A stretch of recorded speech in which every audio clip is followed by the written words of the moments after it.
Here we are. And if you, in fact, if you look, come to think of it, well, I got to look at this myself.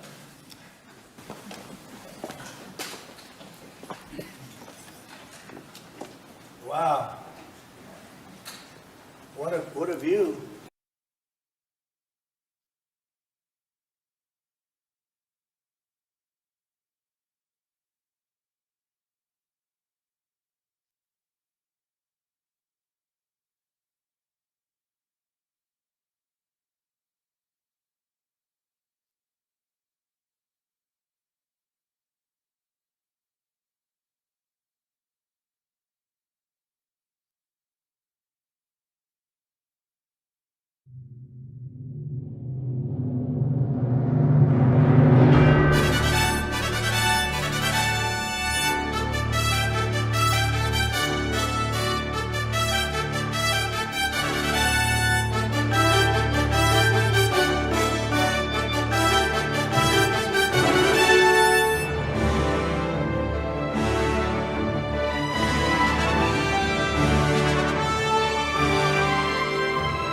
In a world of deceit, telling the truth is a revolutionary act. It's the David Knight Show.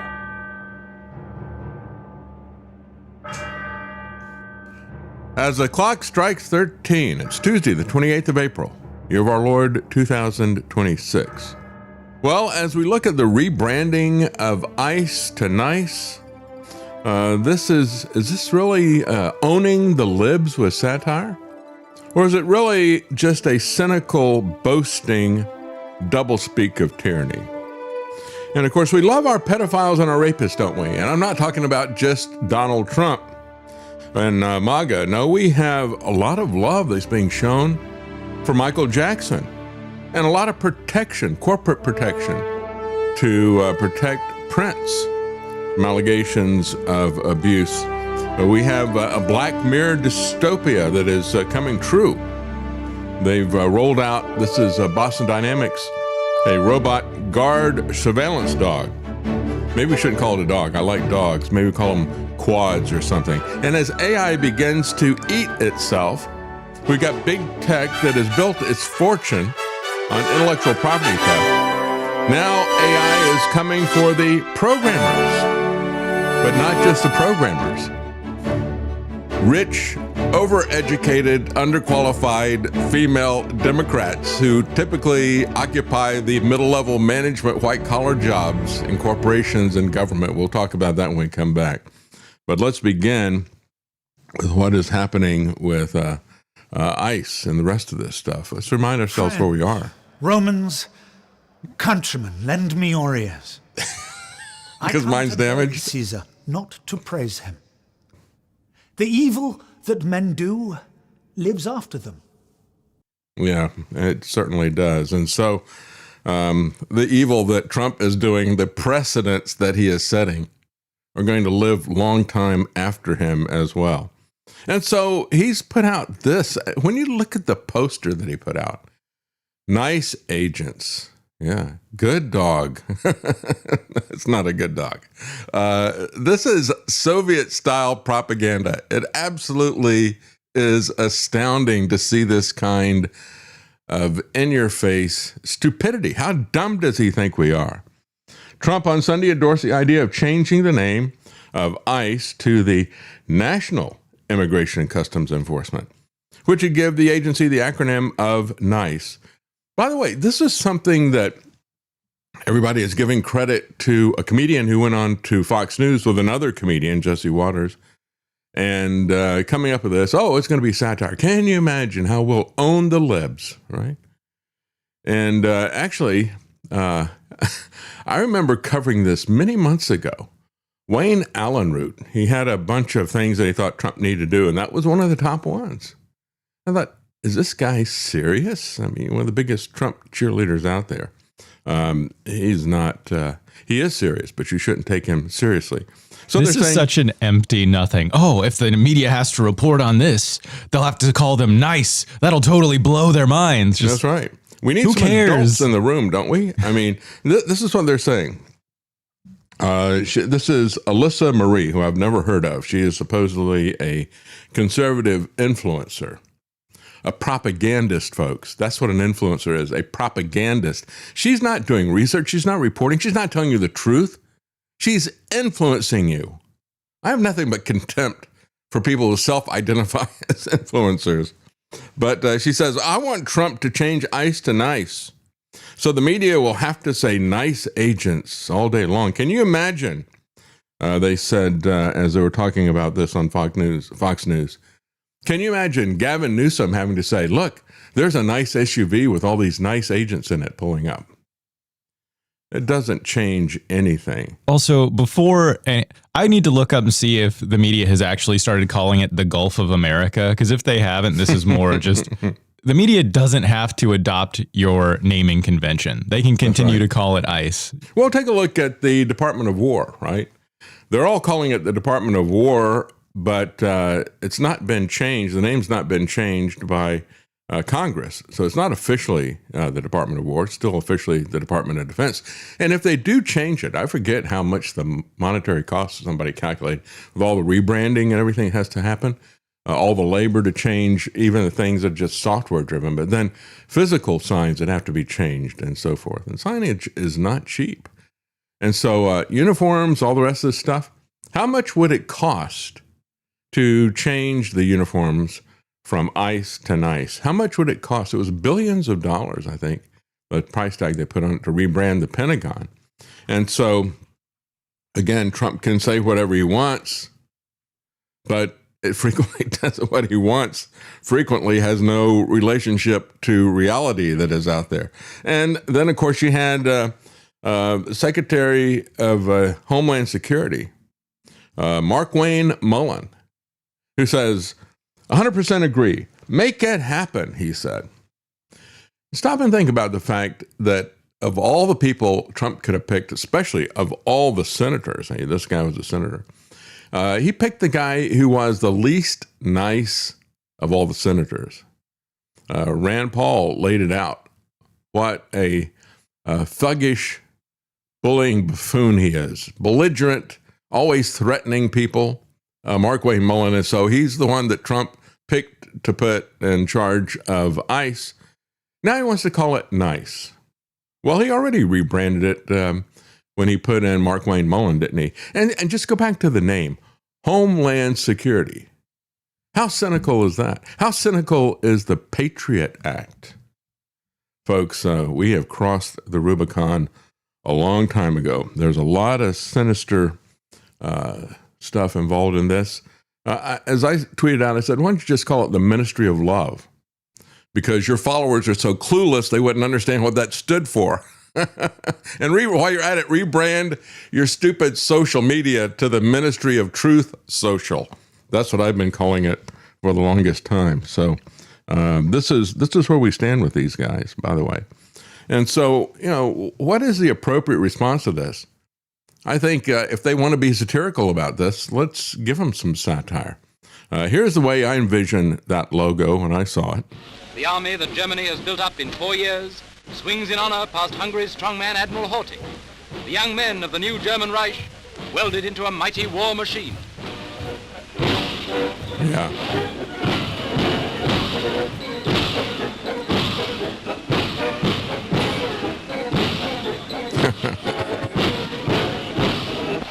Well, I was laughing about that yesterday, and when I saw the poster, he said, well, that actually looks more like Soviet-style propaganda. I said, yeah, it does. There's actually a name for that genre of, shall I call it art or propaganda?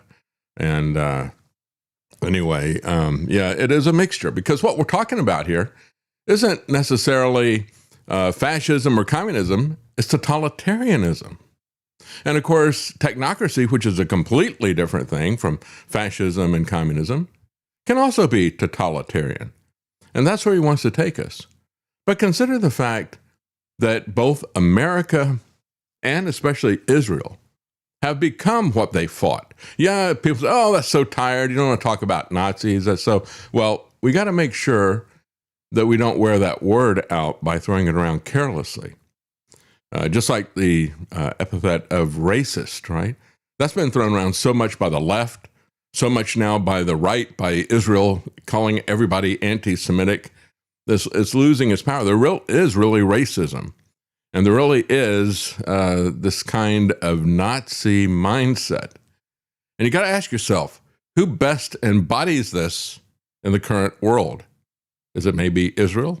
The Israeli claim is there's a genetic people with a DNA demographic that are special and unique and distinct from the rest of the world. If you read the Talmud, they'll say that they're better than the Gentiles. The Gentiles are like animals. This special DNA demographic, the Jews, they're actually the best. Sound kind of like 1930s, 40s Germany? And not only that, because this special demographic has important DNA, you might even say divinely infused DNA from their perspective. Christians wouldn't say that. That they are entitled to land.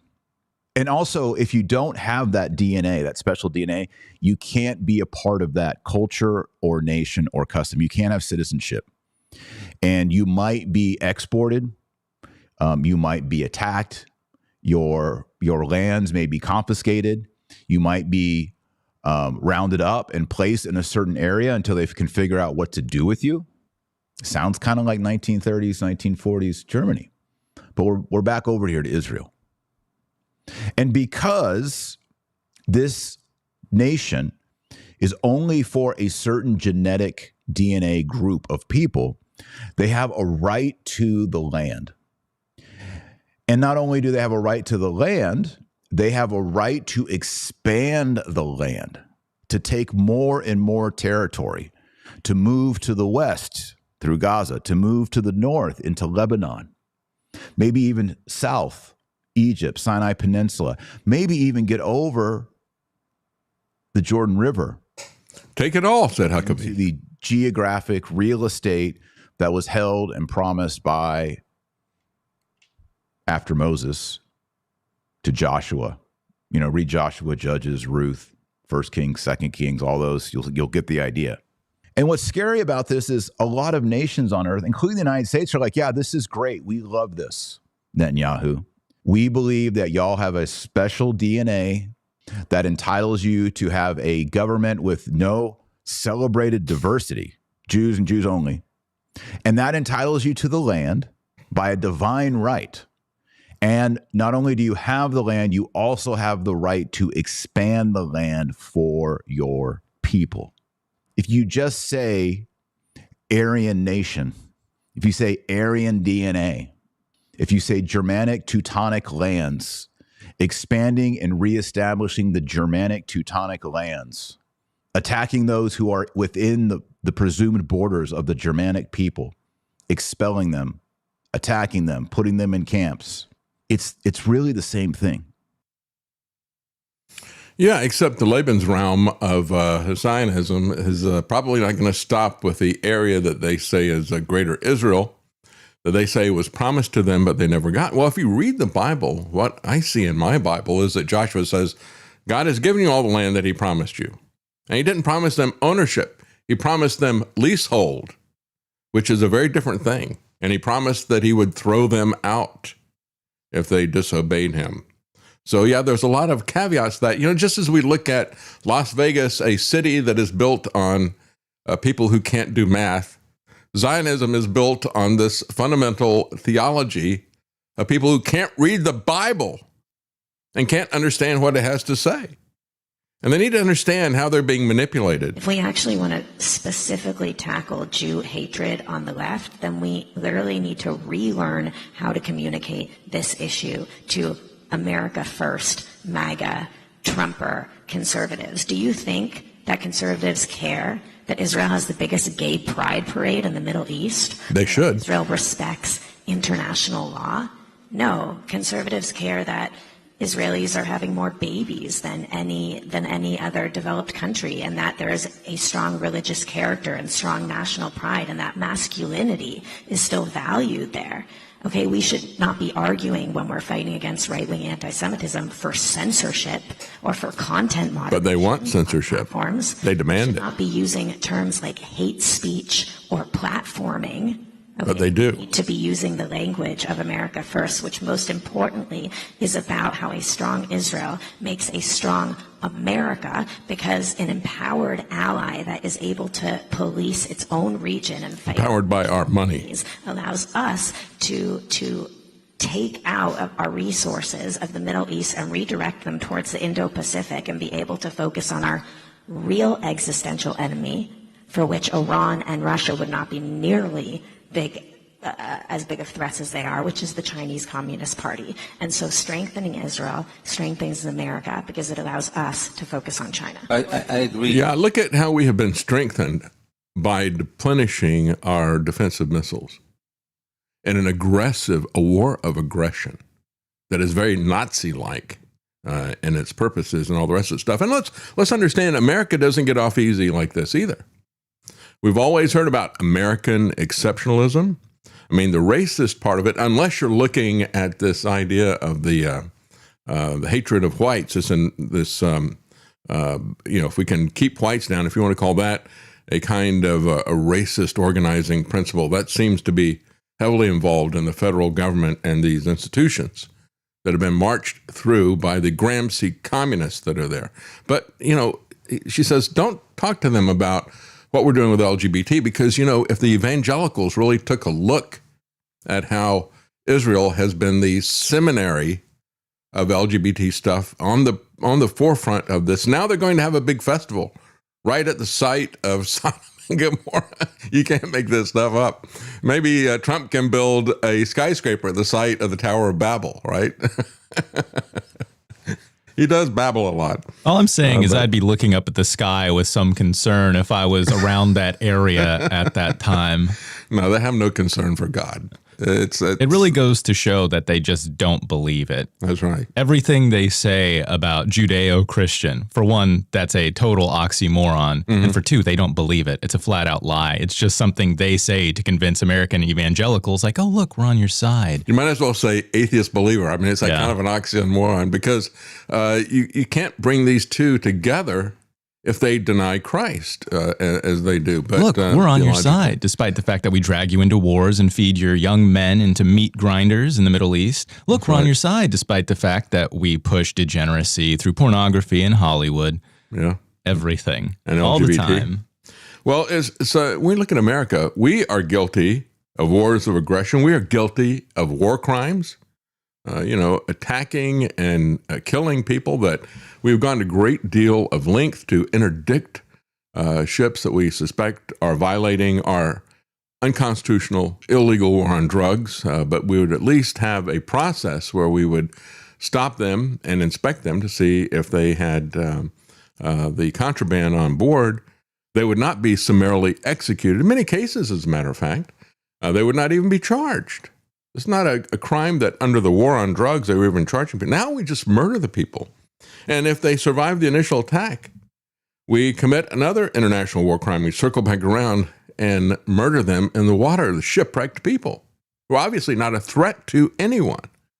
And of course, we target civilians in our wars. And then we have our own domestic police surveillance state. Your identity papers, please. This is an obsession. This is why we call these people Nazis. And it is well deserved. It is earned. It is this panopticon end of privacy, end of anonymity that they are obsessed with, just like they are obsessed with controlling speech. And so this whole idea of what Israel adds to what we're doing is this whole idea of the master race.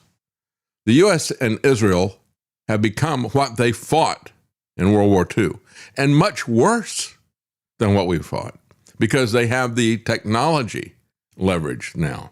So they're much more dangerous. So you got the really nice people like Mark Wayne Mullen and Stephen Miller. Seriously? These are the guys who want to be as mean as possible. We always talk about the stated purpose, the end, does not justify the means of what they're doing. And the means of what they're doing has been to be as mean and as intimidating as possible. That is what they focused on. They wanted to be mean. Now they want to call themselves nice. It truly is Orwellian. the national security arrogance. And again, whenever you look at secrecy, that is a hallmark of a secret society, a government that you're not allowed to know. You know what they say. As well, I think as one of the founders said, when the people fear the government, there is tyranny. When the government fears the people, there is liberty. What about when the government demands to know everything about you, but you're not allowed to know anything about the government? Never believed that the CIA killed Kennedy. No. You're talking to a guy that's read the entire JFK file. Yeah, I know. You've seen all the secret stuff? I've seen all of that, and I've seen the 7 pages of the 9/11 report. I've seen it all. To be fair, I was severely drunk when I read Say it. that to people that you can't tell what you saw. Should the Kennedy stuff be released? Yes. Is there anything there that is like, is anybody alive? The problem is, the things that we can't release have nothing to do with the questions you guys are asking. That's about as far as I can go on it. But like, Yeah, I'd have to answers kill you guys otherwise. Want? Said that the assassin was the driver. That disgusts me. This is not even about the JFK assassination. This is about the arrogance of the national security state, so-called. Yeah, well, you know, I've seen all this stuff. I'm in the know. I can't tell you any of this stuff. You're not even asking the right questions. Try again.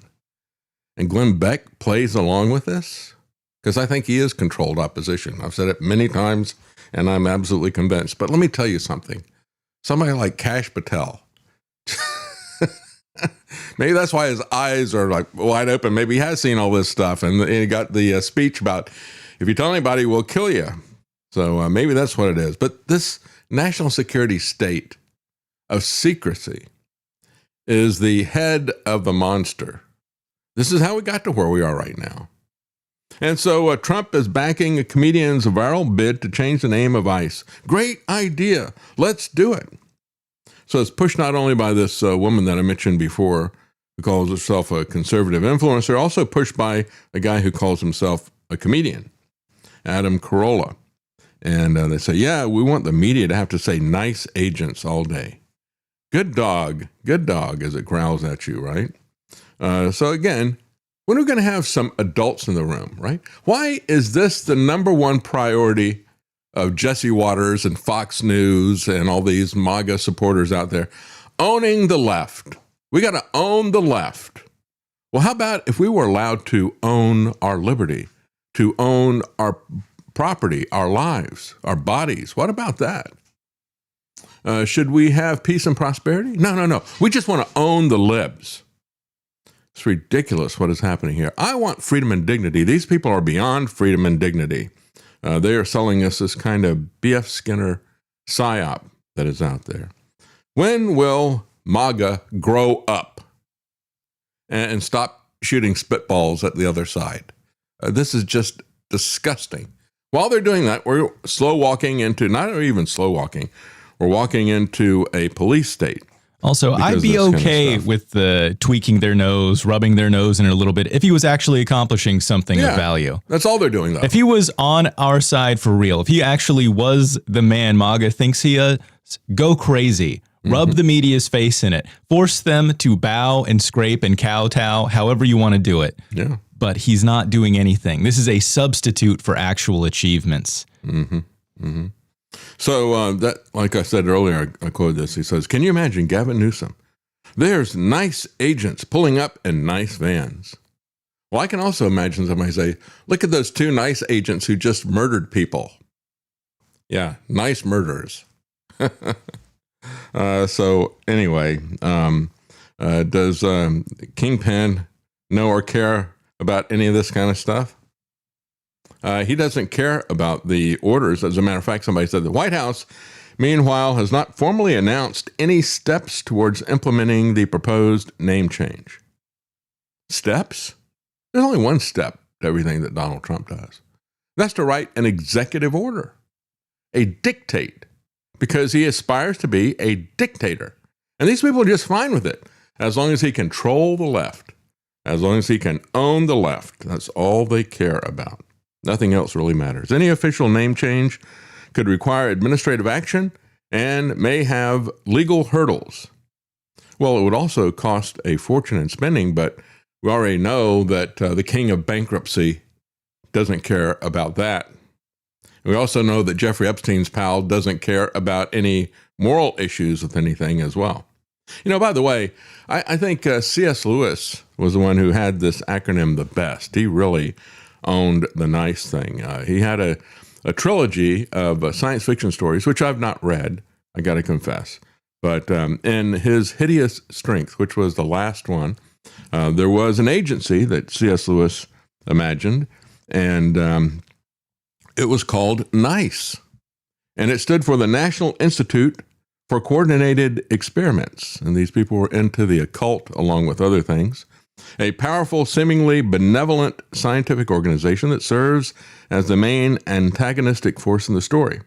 On the surface, it promotes progress, social planning, scientific advancement, and coordinated experiments for the betterment of humanity. But in reality, it is a front for a dark supernatural forces that control and ultimately dehumanize people through technocratic means.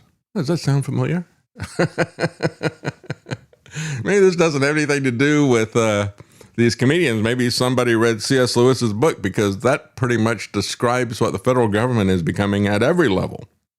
And so in the book, His Hideous Strength, the title comes from a line in David Lindsay's poem about the Tower of Babel, symbolizing humanity's prideful, destructive attempt to seize godlike power. Well, that's where we are with the technocracy and artificial intelligence, isn't it? As a matter of fact, C.S. Lewis's book is often seen as prescient for modern concerns about technocracy, about institutional overreach, about ideological control. Yeah, that is the hallmark of where we live right now. And so the Trumpsters actually owned themselves. That's the bottom line with all this stuff. Meanwhile, Squeaker Mike Johnson, who is, I also call him Mouse Johnson. I can't tell if he's a mouse or a rat, but he's out there saying Trump is strongest in times of crisis. Yeah, he has this, I don't know, hideous strength maybe, huh? Or at least it appears that way to this little squeaker. So he's out there. These people are clutching their pearls over his ballroom bunker. And let's understand that's what it really is. It is the White House bunker. That's how he envisions it, not a ballroom. I mean, if it wasn't all about a bunker, it being a bunker, then how would this protect him? And how will this protect him from this kind of assassination attempt? You know, it's actually pretty absurd if you stop and think about it. The guy who was the alleged shooter was mocking it. We got some hot mic comments from Fox News people who were there who were laughing about how lax the security was. You know, if you've got a bunker that's got bulletproof glass on it, if it's got a roof that can withstand a drone hit, you got all this kind of stuff. That's not going to help you if you got an event like what Trump is doing if you don't have any kind of really security, which is what they didn't have. And the question is, why do you need all that stuff? And here's an even better one. It's going to be drone proof and all the rest of the stuff because they're worried that with the advance of missile technology, hypersonic missiles and things like that, they won't have enough time to get to a safe place. So they got to have the safe place right there at the White House. Maybe if you stopped attacking people, maybe if we stopped being the most heinous country on earth, the warmongers of earth, we have a bigger military budget we have for decades than all the rest of the countries combined. Maybe if we weren't such an international pariah, maybe you wouldn't have to build yourself bunkers like that. And of course, they don't care about the rest of us. This is why this is not about national security. It's about continuity of government. They want to protect themselves, let the rest of us die. And so, yeah, it's when you look at it, as a matter of fact, and you say, well, you know, the Iranians want to kill Trump. Well, they certainly had the perfect opportunity at this event because as people are laughing about it and how pathetic the security was, The fact is, they had the president, the vice president, and the Speaker of the House, number 1, number 2, number 3 in succession, right? This is almost this White House press corps party, whatever it was there. This was almost like a joint session of the House, where he gives a State of the Union address.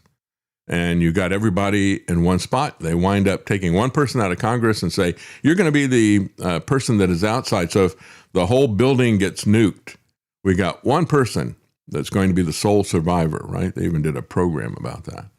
There wasn't such a thing with this. They didn't even take that precaution. These are the Fox guys who are laughing about the White House Correspondents' Dinner security. I love that they have like 2 random chicks holding the front door open. 2 random chicks. I'm not even trying anymore. It's not even like, I just mean like they're not even like Secret Service people. It's like the girls who work here are holding the door. Even if it was the guys, it wouldn't even make it better. It's like she's fucking just like they might as well put a doorstop in. Like, what the they put up a doorstop and a scarecrow. Don't fuck with this guy. They didn't know they were being recorded. They're laughing about it. Other people are talking about it. And of course, the alleged shooter was talking about it. But now this is evidence that they need a $300 million bunker at the White House for the president. This is so indicative of the kind of so-called defense that we have for this country as well. You look at the Golden Dome, the gilded, wasteful Pentagon anti-missile system that they want to put in. All of it highly centralized, all of it absurdly expensive, all of it highly ineffective. When you look at their security measures, right, they're very much like TSA, really. It's theater. It's theater. It's not even good theater. And if there was a threat, just like we say about the airports all the time, TSA is so bad at stopping threats when they get a test. They fail over 90% of the time. They're so bad at that what that tells you is that there's no threat.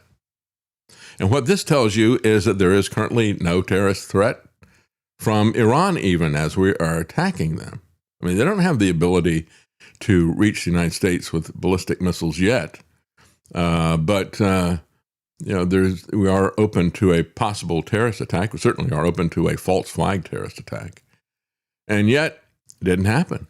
It didn't happen when you had the president, the vice president, and the Speaker of the House who would take their place if they were killed, all together in the same room. And they've got a couple of chicks watching the door and opening the door for people. That was their security, as these guys are laughing about it. Well, we've got 37 White House ballroom donors. It's going to be privately funded. They're very proud of that. Trump has promised to kick in money, but his name is technically not on the list. And all these corporations that are there, all these technocrats that are there, they haven't listed the amount of money that each of them is going to provide either.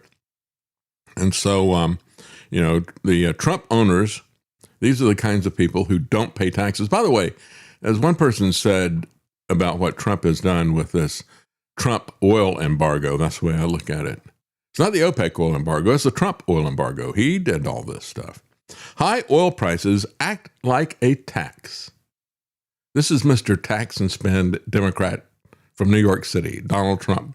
Started out with big taxes, the tariff, and he's at the same time he's out there bragging, well, I'm going to have hundreds of billions of dollars that we're bringing in with these tariffs. And all of his people are saying, yeah, and we're not going to pay any of that as well. That is the fatal stupidity that has always allowed these people to raise taxes. If you think you're going to pay the taxes, you're not going to be supportive of taxes. How do they get Democrats to support taxes? Well, they tell them somebody else is going to pay the taxes. And that's exactly what this Democrat Trump did. He said the foreigners are going to pay these taxes. Corporations are going to pay these taxes. You're not going to pay these taxes. And yet the reality, folks, that we all know is that high oil prices act like a tax themselves. Not even talking about the tariffs that he started out. They drag down household consumption while they boost inflation. That is the net result of these taxes. And his embargo is a tax, just like his tariff was a tax. And so they released a list at the White House, reviewed by Fortune, shows all 37 donors footing the bill for the White House bunker room. That's what we should call it. And it includes some of the nation's largest tech companies. As a matter of fact, I think we should call it the Dirty 30. Here's a sampling. I won't read out all of the names here, but this is the idea of what it looks like. Meta, Apple, Amazon, Google, Lockheed Martin, Microsoft, Comcast, Coinbase, Palantir. You get an idea. These are the people, as a matter of fact, go through some of these, and one of them is like, what are they doing here? And it's like, well, this corporation has, like Union Pacific Railroad. They're hoping to merge with Norfolk Southern under Trump. So, of course, they're going to donate, and they're not expecting anything at all out of this, are they? I know they're doing this simply for altruistic reasons, patriotic reasons. It isn't because they want Trump to approve their merger with another railroad. But this is the Dirty Dozen, folks. And, of course, the Adelson Family Foundation. Yeah, that kind of Dirty Dozen. That's there. HP. Just flipping through here at random here. And it's, billionaires and Lutnick family, the Adelson family, and large corporations like Palantir who are constantly on top of this stuff. And, oh, by the way, somebody put this together for AI. And this is, this is not actually Alex Karp talking, but it is the voice of his book. If you read his book, if you've read his manifesto of what he wants, this is Alex Karp, even though it is AI. Listen up, losers. Stop pretending it's a democracy. We run things. Give up the illusion, and in exchange, we will bring you order and efficiency. Yes, we'll own you. But do you really want to be free? Trust us. We know what to do. While Silicon Valley was feeding you dope and free email, we built the architecture of empire. Welcome to our world. We aren't here to protect your privacy. We are here to enforce supremacy. We are the ledger now.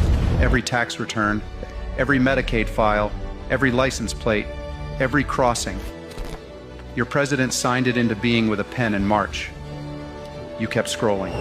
Your politicians are empty vessels. Your civil liberties are a liability. We are done pretending all cultures are equal. We know who the elites are, we know what we are building, and we demand that you applaud the billionaires taking the reins where your fragile democracies have failed. Welcome to the technological republic. You can stop scrolling now. We already have everything we need. Try to unplug us. We dare you. Now get the f*** out. That is one of the best summaries of Alex Karp, Palantir, the Trump administration, and this technocracy. That is spot on. Whoever did that really nailed it. And of course, this is what it's going to look like in the future. This is Black Mirror come true. This is Boston Dynamics with their constant surveillance dog, robo-dog, right? And so, yeah, this is what it's going to look like. This thing, they're setting up their robotic equipment. This is the first of the robo-police. I put these things out. You know, when you look at, remember the movie Elysium?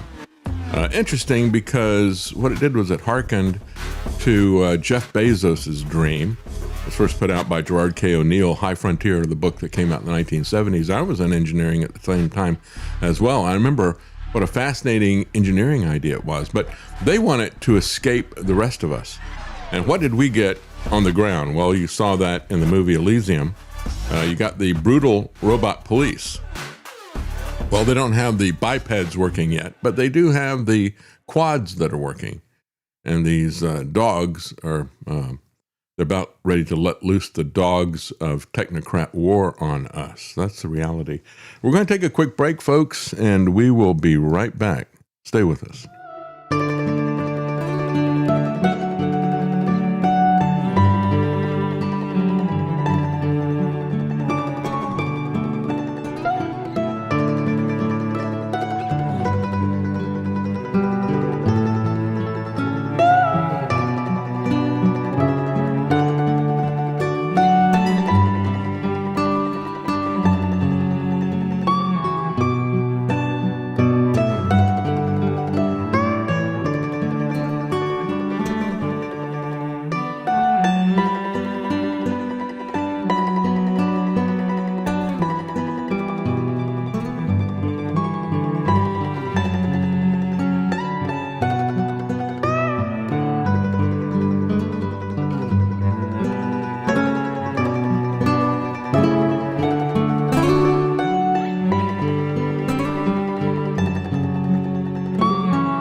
You're listening to The David Knight Show.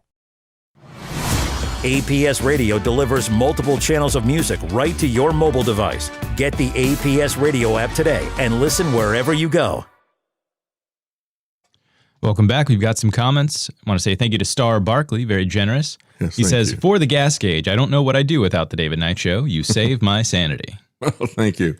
Hope I don't drive anybody nuts, but yeah, it is great. We have to. I was just talking to a friend who was saying that his mother wasn't. She's not a listener to this news, but she was looking at the other news, and it was just really getting her on edge. She's in her mid 80s, and they just said, "You need to just get away from the news for a while." He said it was amazing what a difference it made in her attitude. You see this with people who are on social media, for example. And I said, that's why I try to talk so much about the things that are of eternal value, the foundation of our life. That is Christ. Because without that, as we're looking into this abyss every day, it gets, I feel it, because I have to look at even more than I talk to you about as background information. And so it is very disturbing when you look at this, and it can really bother you. You've got to come back to what is true and what is real, what gives your life meaning. And we're going to talk more about that later in the program as well. But speaking of the gas gauge, I just want to thank everybody and say we are at 75%. And I want to thank some of the people who have sent us checks recently. Let me just read off the names real quickly here, Travis, before we move on. Stacy P., Jackie and Fred, thank you very much. And Nancy and Tom, thank you so much. And they sent a happy birthday card for me as well, because my birthday is on Thursday. And Mary N., these are all supporters. Really, I don't even think of them as supporters anymore. I think of them as producers, because it's the same people who have supported us for years with this, faithfully supported us. I really do appreciate that. David and Anne-Marie N., James F., David and Debbie W., Scott and Samantha T., Matthew H., the Sellers family, and Gonzalo M., Jack Y., W. Thomas. Thank you so much, all of you. And also, I think I read these, but I'm going to read them real quickly just because I may not have read these names earlier. This is Marty K., HD from NC, Marty T., Billy L., Raymond B., Catherine and Charles, Scott C., Stephanie K., William G., Jack L., and Charlie. Thank you so much, Charlie at APS. I read those names through very, very quickly, but we really do appreciate it. And I read it through quickly because we have a limited amount of time and a lot to cover, but we really do appreciate that. Thank you so much. Yes, thank you. And thank you to Radis Bro, very generous, says leaning more into Trump's new ballroom is actually Netanyahu's new Israeli HQ. Maybe one day, maybe. The two of them are joined at the hip, or maybe I should say they're joined at the Susie Wiles. That's how the two of them are joined together. And they're joined together in their love of corruption and the fact that both of them can feel other people in their own country nipping at their heels. Yeah, that absolutely is true. Yes. And I'm Marty says Republicans now calling for $342 million for the now $400 million bunker. Wow. It just keeps going up. Remember, it was 200, then 300, then 400. Yeah, it's crazy. By the way, before we move on, let me just go through the Zell people as well. As a matter of fact, Daniel M., thank you very much. He contributed, and then he did a second one and said happy birthday on the second one. I appreciate that. Thank you. Daniel C., Matthew M., Amy B., Lois L., Lisa K., Kenneth C., and Susan L. Thank you, all of you. Thank you so much, and very, very generous. And on Cash App, we also had a donation from Robert A. So I think that's all the donors that we've got right now that came in recently. And that has put us up to 75%. So we want to thank you so much. Yes, thank you all. And I want to remind you that wherever you're watching or listening, please leave a like on the stream or the video. So leave a like. Please subscribe. It really does help us as well. Thank you all. And I've got a couple of emails that I wanted to go through. One of them from Handy. He sent me a couple of emails the last couple of days, and I didn't get to one of these yesterday. I think it's very important that you hear it. But he also sent me a video of himself as he was in the EMS vehicle. And I wasn't really sure, Marty, what that was, or Handy, what that was, and I didn't want to play it without talking to you. But basically, it was him riding with a guy who was driving, and the guy who was driving had a mask, and Handy didn't. And it looks like they hit something. I don't know if it's a pothole or another car. But they got jolted around. Maybe that was what caused it to be reviewed. And he said he got caught not wearing a face diaper just a couple of hours after going toe-to-toe with my supervisor over the masks. He told me that I would be in serious trouble if he caught me not masking in public. Well, guess what? He was bluffing. Also, Handy was in chat yesterday. He said they got T-boned, so that's what happened in that okay, video. that was what it was. Okay, I couldn't figure out what. It looked like they got into an accident. I wasn't sure, but anyway, the entire pandemic, by the way, folks, was a bluff. I hope you realize that by now. The problem is that a lot of people did lose jobs. A lot of people lost their lives. A lot of people lost their health. And they're still suffering from this. This is why I say, when you look at the ears, lend me your ears because mine got shot off. Well, no, it didn't. He doesn't need it.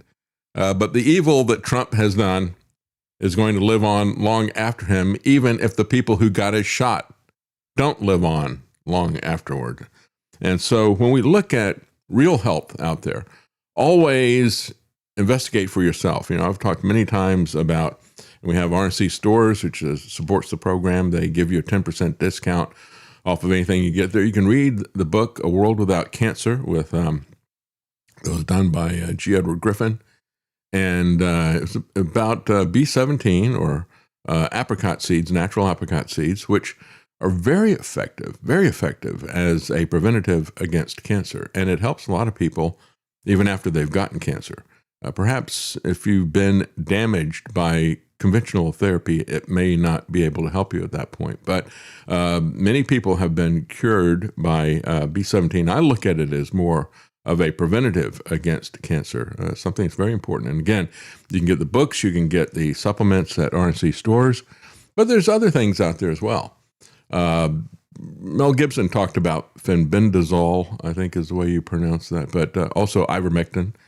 And Handy sent me a video that a guy put up on YouTube, and he's been documenting his cancer issues, and he was taking ivermectin, and it did some amazing stuff for him. As a matter of fact, he got an all clear. And I wanted you to hear that because we need to pay attention to all these different modes. I would feel concerned about taking ivermectin on a regular basis as a preventative because it is pharmaceutical based. It's not a natural thing like the apricot seeds, but certainly if you've been diagnosed with cancer, I would try all the stuff that is not harmful. That's one of the things, as I was saying, Mark Hall, who's doing a documentary about stem cells, which, they want you to take psychedelic drugs, but they're going to stop you from stem cell treatment. Isn't that amazing? I think it's very telling what their real agenda is. And so the difference is that in Japan, if you can show them that something is safe, you run a study and say, look, we gave this to people and, it showed to be safe, then you're allowed to run a trial and see if it's then effective for whatever it is that you want to treat. But we don't have those kind of rules here in America. And so this is why, when you look at how hard they worked to suppress ivermectin and HCQ, which were effective in terms of people having respiratory illness, which I'm still not. Some people that I know are very convinced that this really was some kind of a different respiratory illness. I'm still personally, I'll tell you, I'm still not convinced that it was anything other than a hyped up flu season. We have good flu seasons and we have bad flu seasons.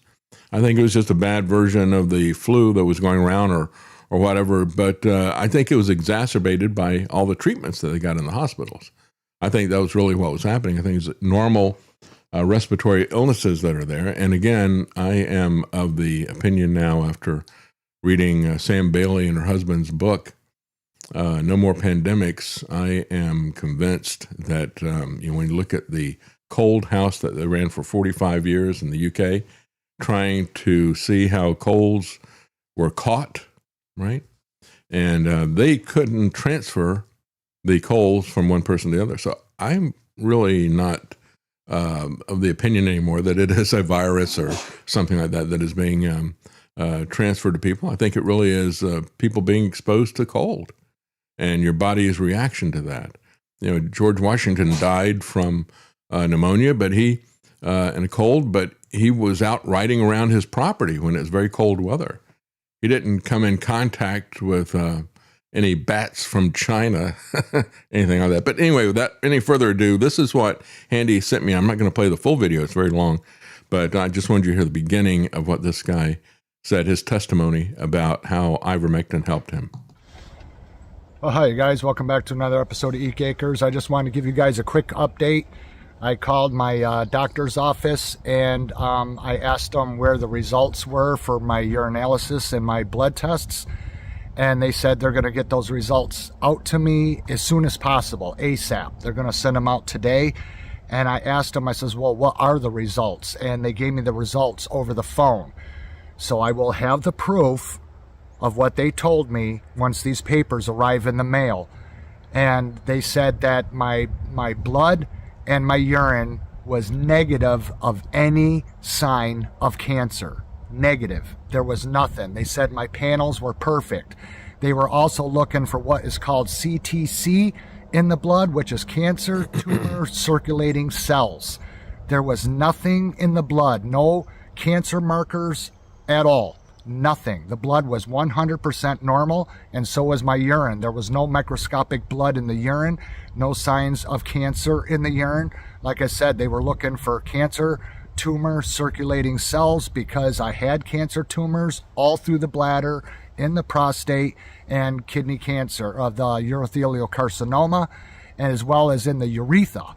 So they were looking to see if these microscopic cells were circulating in the blood, which it does when you have the big C. And they said it was absent and there was absolutely no sign of the big C in my blood or in my urine at all. 100% clear. The papers are being sent to me, and once they arrive here, I will show you guys in a video of their findings. So when I had the CT scan done on the 28th of this month, I'm sure that's going to come back clear as well. Even if I had a cystoscopy done, a scope would probably show the same thing.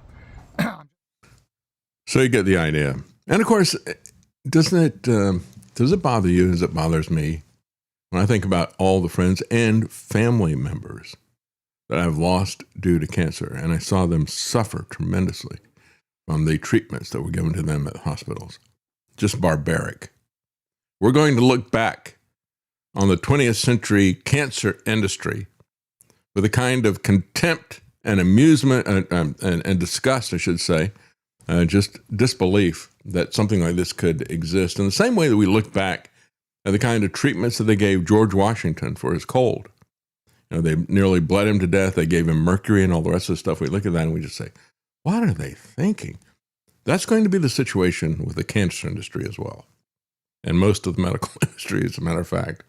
It's such a shame that so many people have suffered and died, but it gives you a context for why these people had absolutely no conscience about what they did with COVID.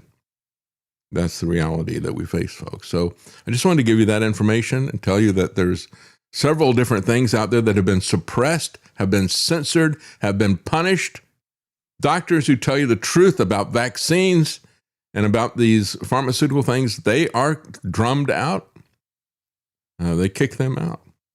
So this is another email. This is from Robert. He says, I remember when the government was grilling Philip Morris and R.J. Reynolds CEOs about all the chemical additives in cigarettes. But today people are vaping. There's no tobacco involved, to my knowledge. He said all chemicals. And yet they don't get a grilling from anybody. They just really don't care, do they? That's why I was saying, I've felt that way for a long time. Even it's like the ultra processed foods. You get food that you just heat and serve and that type of thing. Well, in order for them to process this through their factories, They're doing all kinds of things with to make it go through the machines, so you're winding up eating the emulsifiers and the lubricants and all the rest of this stuff. And not to mention cutting corners and using things like seed oil. And so I think the same thing was true of the tobacco industry. I think it's a very different situation than when people were rolling their own cigarettes, or you had somebody who's putting some tobacco in a pipe and smoking it. I always had a problem with being around people who are smoking cigarettes, especially cigars. I had an uncle who smoked cigars, and I went with him one time in his car. And being in Florida, we had the windows rolled up with air conditioning. I thought I was going to die before I could get out of there. I can't handle the smoke. And of course, my family has a history of asthma, so I didn't want to push anything like that, even though I did like pipe smoke. I loved the way that smelled. I had a couple of guys that worked with me at one of the engineering companies, and they smoked pipes, and I thought, that's really cool. You guys can come over and sit in my office anytime you want. Love the way that stuff smells. I love the way tobacco shops would smell. I actually got some tobacco and we set it around like potpourri, because we just like the smell of it. But I wasn't going to smoke it because of my own personal background. But I think it's the additives more than it is anything else, just like food. And speaking of pure food, this was sent to me by a friend and a supporter of the show. He says, Healthy Traditions is where I buy healthy organic food. Sell coconut oil, beans, grains, honey, meats, olive oil, balsamic vinegar, etc. All the products are non-GMO, non-glyphosate. These products are of the highest quality. And by the way, this is Brian Shilhavi, who has healthimpact.com. You can help keep that going if you buy his products. And he's worked a very long time in terms of getting completely organic coconut oil, and he's talked about that. I've covered some of those stories on the show. He's not a sponsor, but I don't make anything from recommending it, except it's something that is I think would be really helpful for you. He also has different grains that don't have glyphosate in them that are also some of them are traditional grains that have been around for a very long time. So just want to pass that on. It's a way for you to help yourself and help your family, as well as to keep his publication going as well, and it's very important. Let's talk a little bit about the American obsession and love for pedophiles and rapists. And as I said before, I'm not talking about Donald Trump, unfortunately. I'm talking about Michael Jackson. Of course, they had the biopic that came out over the weekend, made a tremendous amount of money, and the headline on Drudge was an article that said, Jackson, uncanceled, right? A lot of people took issue with the fact that he had this long, long history of accusations of pedophilia, very credible accusations, but he was found not guilty. That doesn't mean that he's innocent. We all saw that type of thing jury nullification, just like we did with O.J. Simpson. If you are a celebrity, people will be willing, the public will be willing to look the other way. The same thing that Donald Trump said. He says, hey, if you're a celebrity, they let you do it, right? And it's not just the women that he was grabbing. It was the public as well. Well, the director of another movie about Michael Jackson spoke out about this. He had directed a film called Leaving Neverland. And it was about what Michael Jackson had done. His opinion is that Michael Jackson is worse than Jeffrey Epstein, he said. And he looked at this and he said, this is nothing but a jukebox movie. As a matter of fact, afterwards, people said, yeah, a lot of people were dancing in the aisles. They liked his music. So, hey, if he want, they want to be pedophiles and rape children, they want to rape women, if they want to beat women, I don't care as long as I like their music. Just the same type of thing that you see in politics as well. So Leaving Neverland director Dan Reed is leveling new claims against Michael Jackson in light of this new biopicture that was called Michael. He said, I think clearly some of the press is sucking up to the Jackson machine because A, the estate and the fan base has always ensured that the price of criticizing Michael Jackson is years of invective and smears and what have you. He said, there's a ton of money to be made by any kind of association with the Jackson intellectual property. He said, it always comes back to that. People make excuses for Donald Trump because they can make a lot of money making excuses for Donald Trump in the past. Hopefully that's something that is starting to come to an end. He says, you can get on board, you can be part of the success of this movie, then that's going to be good for you. So a lot of people, I think, will kind of swallow any misgivings they have and just sort of say, oh, well, it was a great jukebox movie. And they'll just completely ignore the fact this guy was worse than Jeffrey Epstein. You could say all of that he was saying about Michael Jackson, all of that applies to Donald Trump. And the same types of cold, mercenary calculations apply to Donald Trump as well. I've seen this with the people I used to work with. I've seen it still going on with a lot of people. Leaving Netherland that he put together was a 4-hour documentary. It premiered on HBO in 2019. It detailed the story of Wade Robson and James Safechuck's detailed allegations of child sexual abuse, and the film won an Emmy. But then it got pulled. Reed said the Jackson estate sued HBO.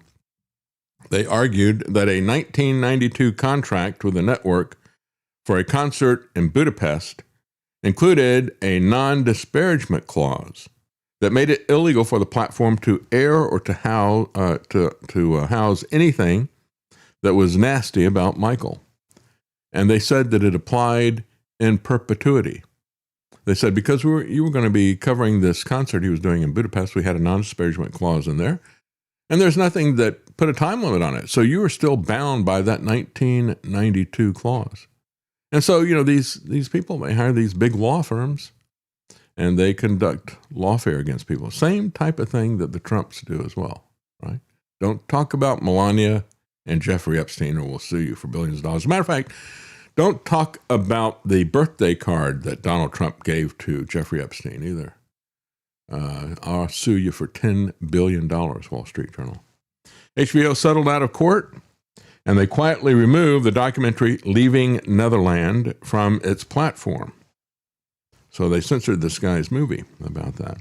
Jackson, by the way, was accused of child sex abuse for years. Before his untimely death, he consistently maintained that he was innocent, of course. After the LA Police Department launched an investigation into Michael Jackson in 1993, he settled a $30 million lawsuit out of court. When you look at Prince Andrew, that was one of the things that convinced the British public that he was guilty because he paid millions of dollars to some of the people who had accused him. And of, Jeffrey Epstein and, pedophilia and all the rest of this stuff. The same thing is true of Michael Jackson, folks. People just don't want to look at it. So he agreed to pay the alleged victim, Jordan Chandler, $15 million via a trust because the guy at that point in time was still a minor. And so he put it in a trust until the guy would turn 18.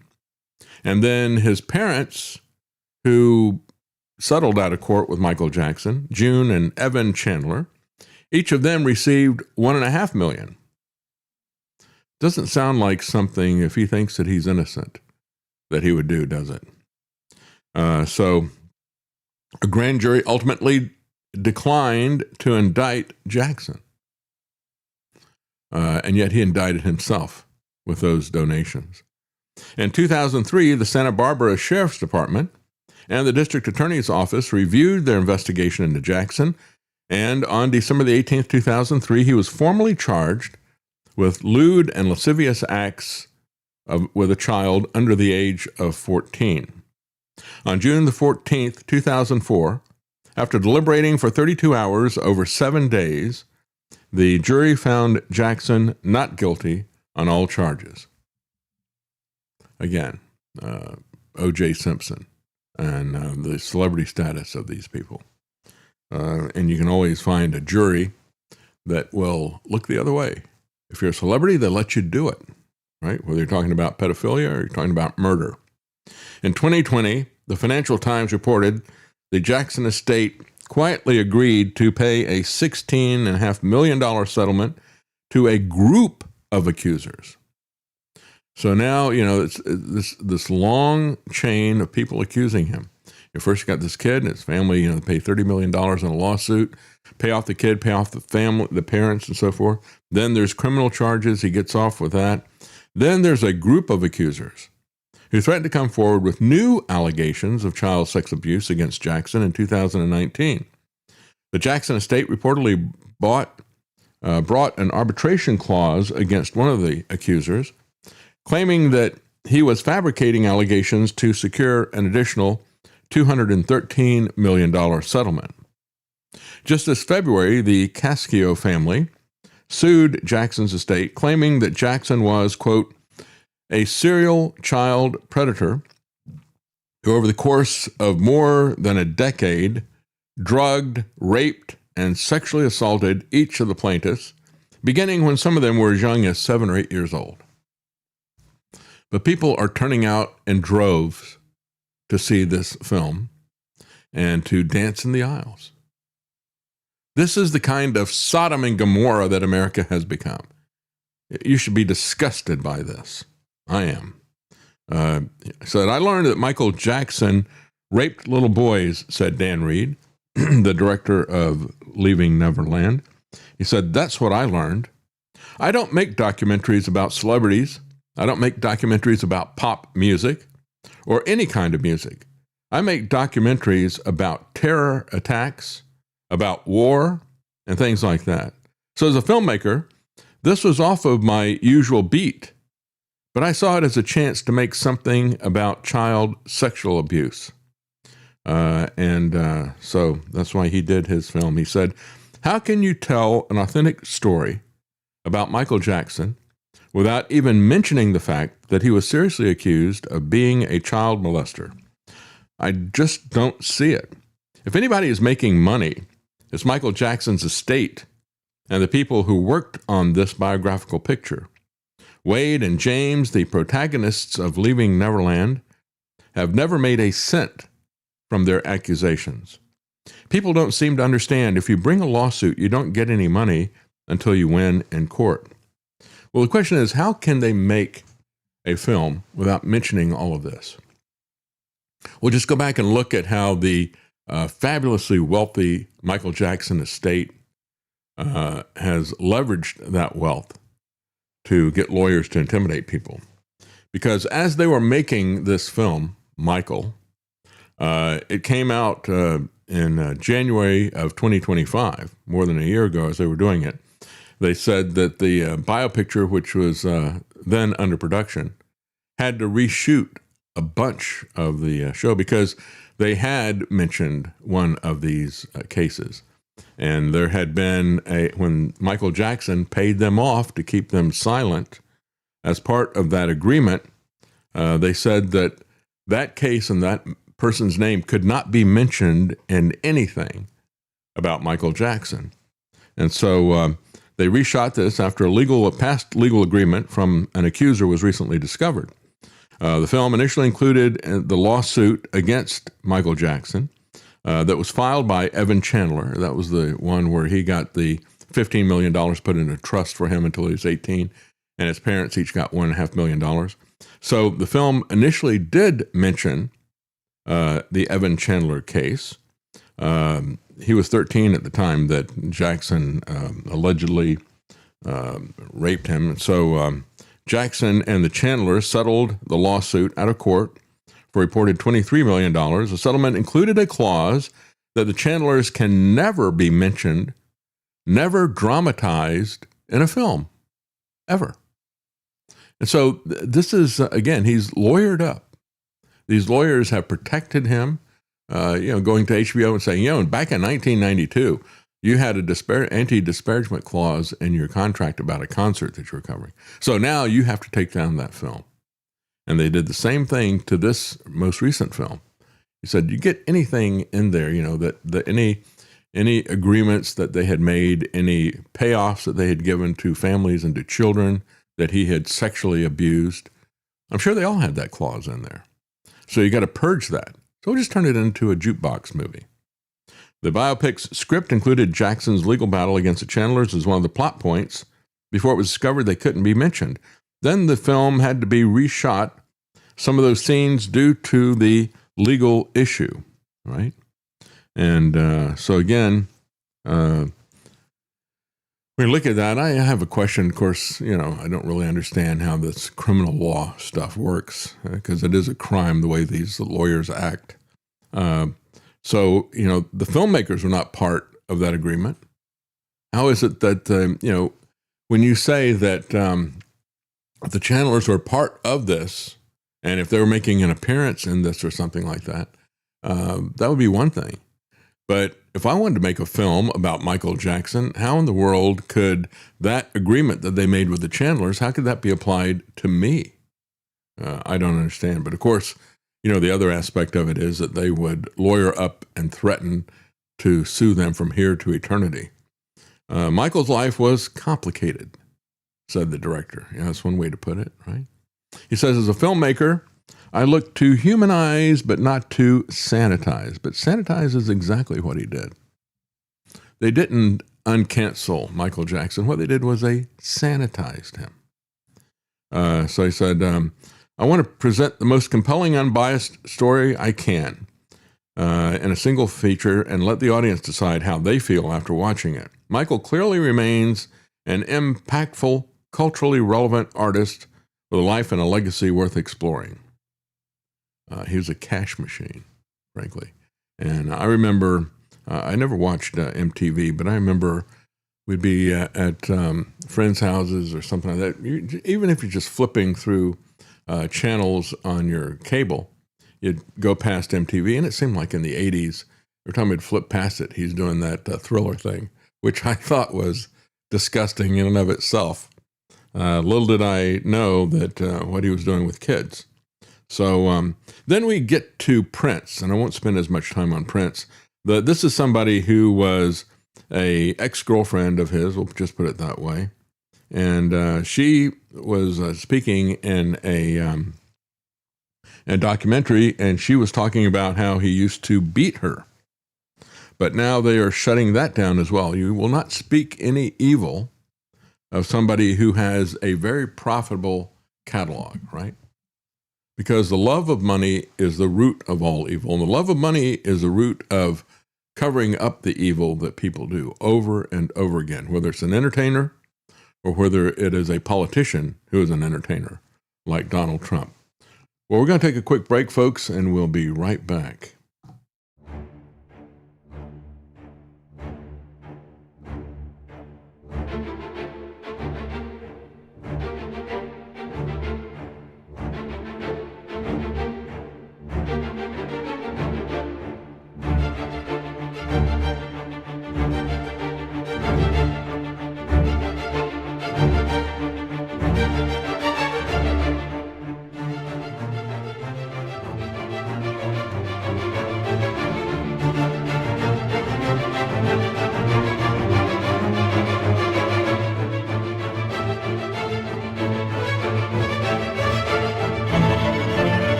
You're listening to The David Knight Show. Elvis. Ladies and gentlemen, the Beatles. And the sweet sounds of Motown. Find them on the Oldies channel at apsradio.com. Real quickly before we move on, I personally want to say that when it comes to the Michael Jackson stuff, there's been a lot of weird information that comes out over the years regarding, certain family members being called out for lies, they admit to lying under oath about certain things. So I'm not sure it's as cut and dry as people want to make it believe. I think it's possible that he was just a really, really weird guy and he didn't do anything sexual. I also think it's possible that he was a pedophile. Okay, yeah. But I think... I look at this guy, the radar just goes off on me. I've never seen a It's obvious Michael Jackson had severe mental problems. I just don't think there's enough evidence personally one way or another to say definitively, and there probably never will be. I also think it's possible that this was a shakedown. Because, you look at Michael Jackson, you can immediately tell, oh, he's weird, he's got mental issues.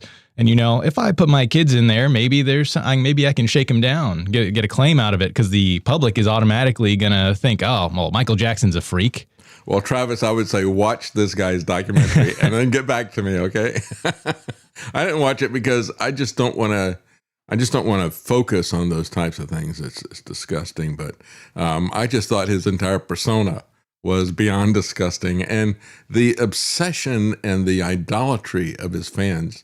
Oh, the single glove and the sequin stuff and the moonwalk and all the rest of the stuff is like, people give me a break. People are obsessed with Michael Jackson to this day. It's just something that immediately turns me off. When I saw the idolatry and the craziness around, when I was a kid, around Elvis, it's like, yeah, get away. And then I saw the same thing when I was a little bit older with the Beatles. And it's like, it took me a while to be able to listen to their music because of the fans that were out there. And where does the word fan come from?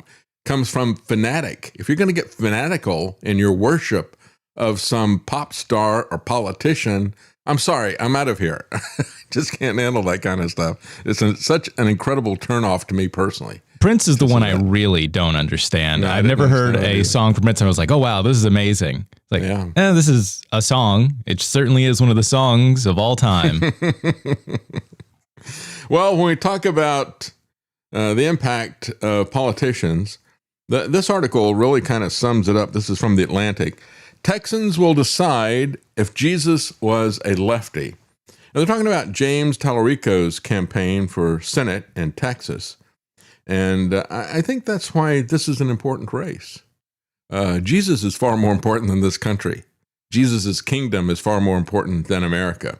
And, you know, we've got the Christian nationalism on the right. We have Jewish Zionism, and a lot of Christians who bought into Zionism. It's another kind of hyper-nationalism and idolatry. But this is the equivalent of Christian nationalism for the left, for the Marxists, for the LGBT.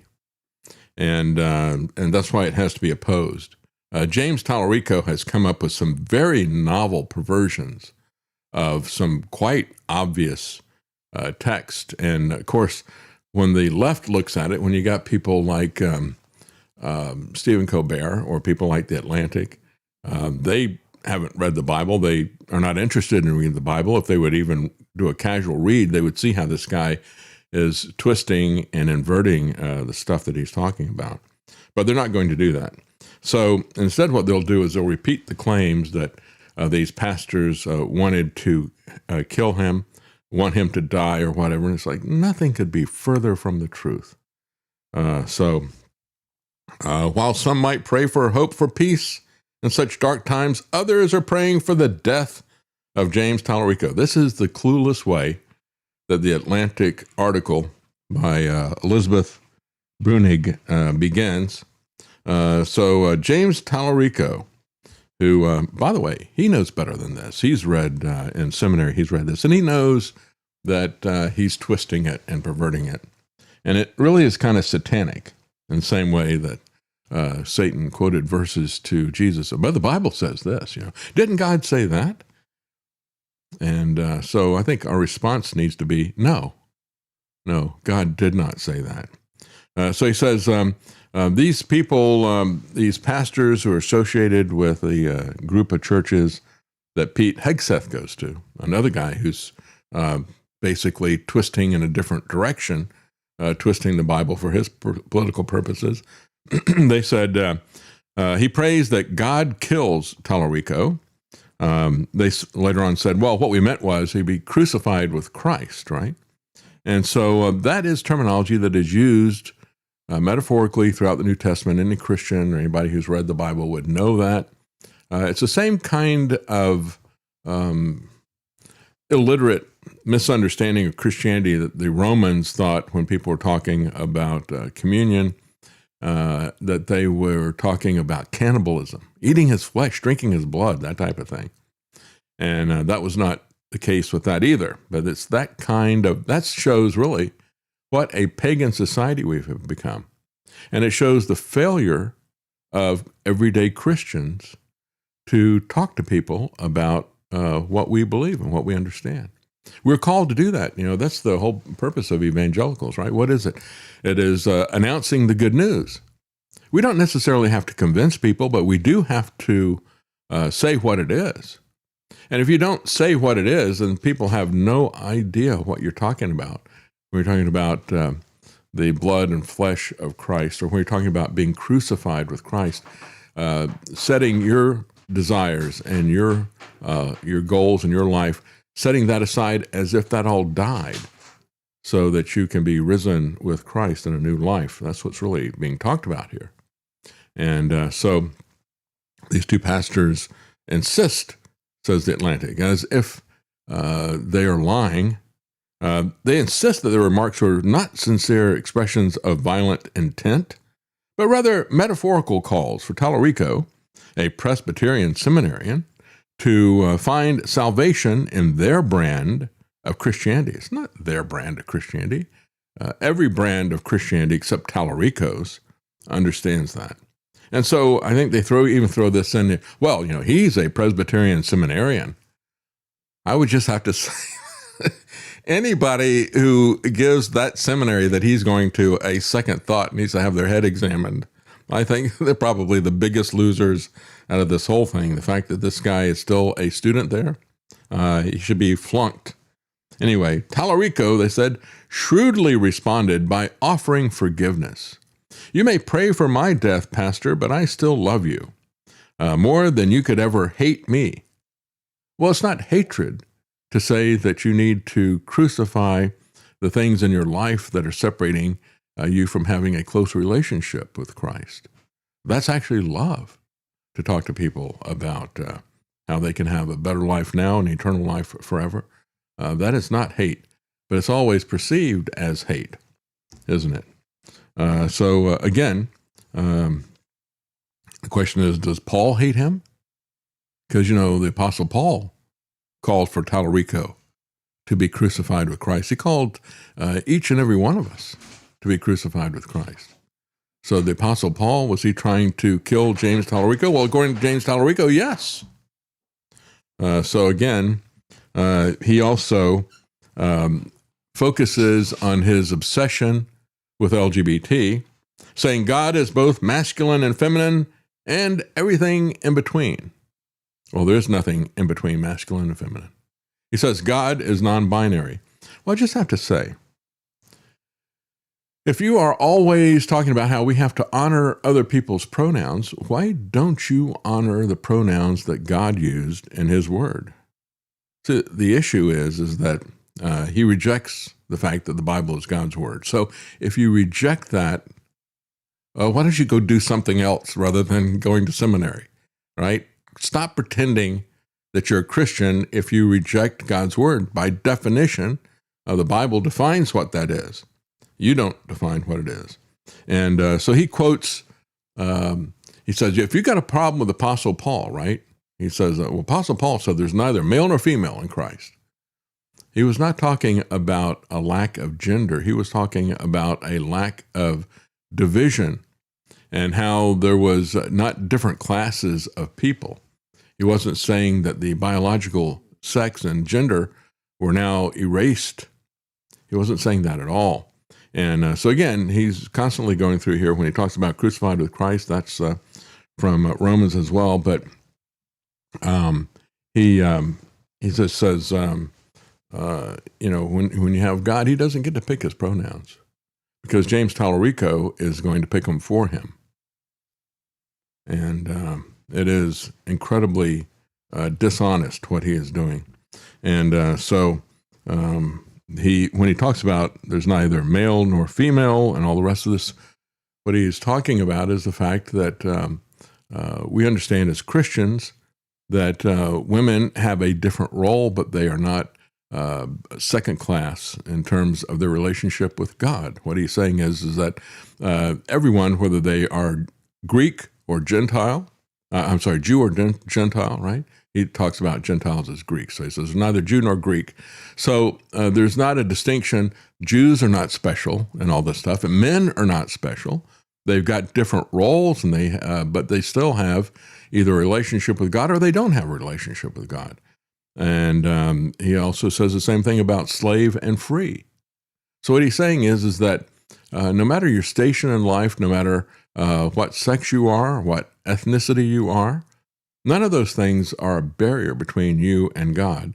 And Tallarico twists this into a LGBT agenda. Tallarico is a leftist atheist idea of a good Christian, said Allie Beth Stuckey, a Texas-based evangelical conservative who writes for the Daily Wire. She said he's uninterested in a foundational Christian principles like sin, repentance, or salvation. He also had a spokesperson for Turning Point USA accused him of speaking the language of evangelical while completely undermining the central truth claims of the Scripture.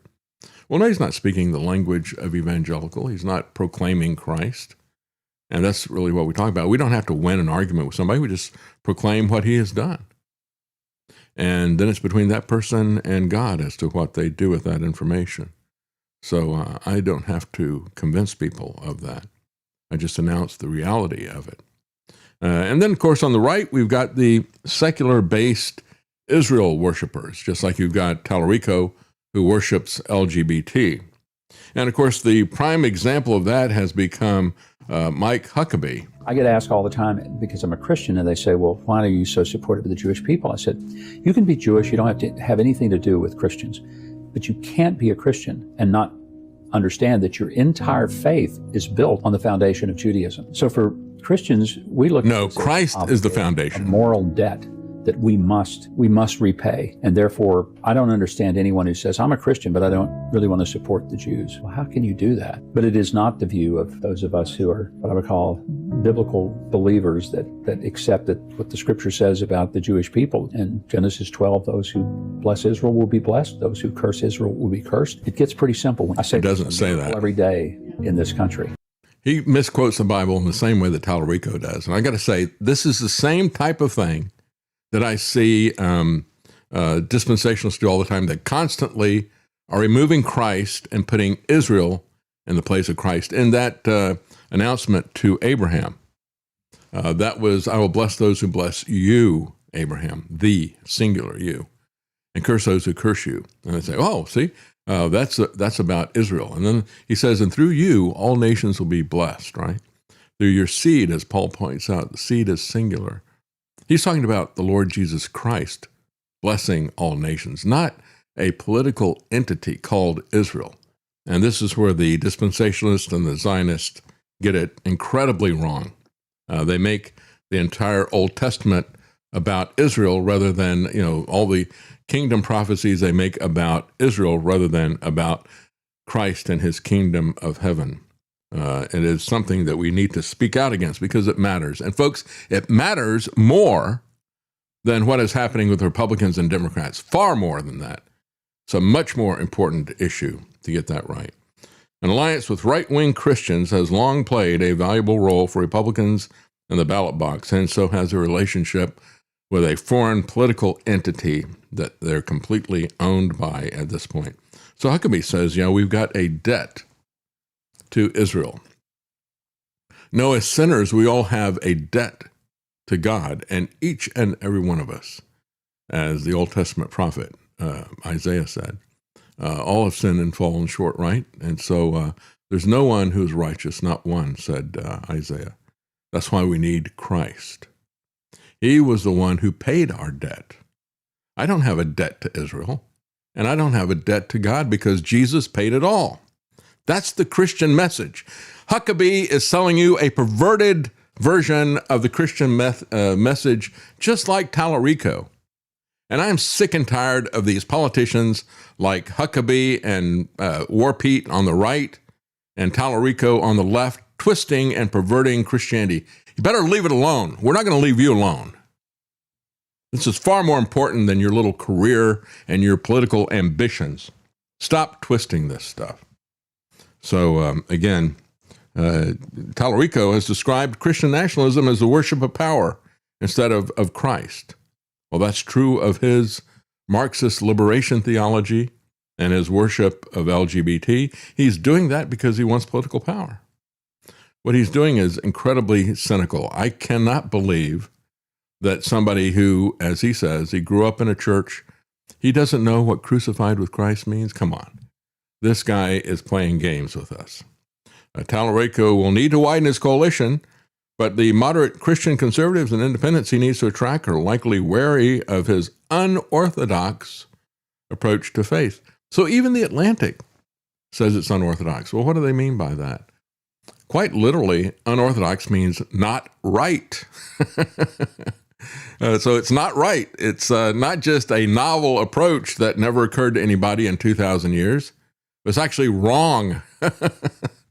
So it's literally wrong. And even The Atlantic knows that.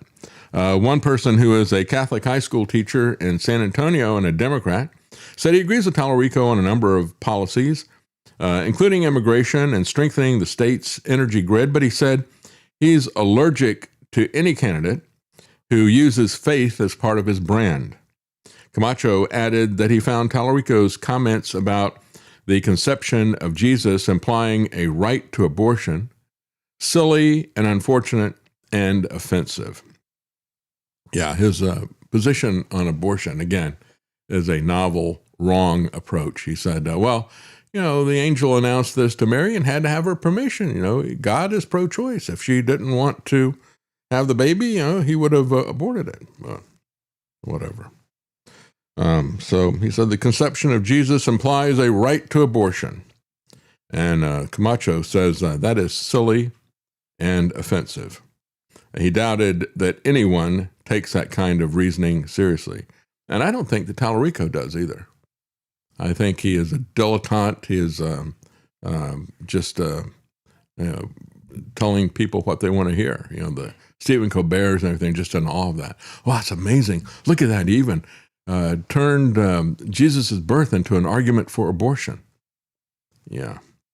Tallarico told me that he does not believe in a progressive or a conservative Christianity. I believe in a biblical Christianity. He said, my faith is rooted in Scripture and in the teachings of Jesus Christ. He is a deceiver extraordinaire, in the same way that Huckabee is. And both of them are a reproach to Christ, just like War Pete is.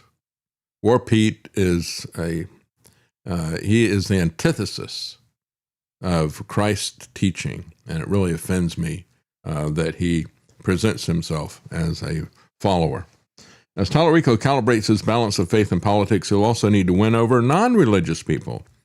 One person said, I just feel that every time he's interviewed, it's just instantly about faith, said a non-religious guy in Fort Worth named David Strout. And he said he sounded exasperated. Yeah, the people on the left don't like hearing that all the time either. It may backfire against them. It certainly should backfire against Christians, because this is an important issue. This guy does not need to have a national platform to spew this kind of garbage.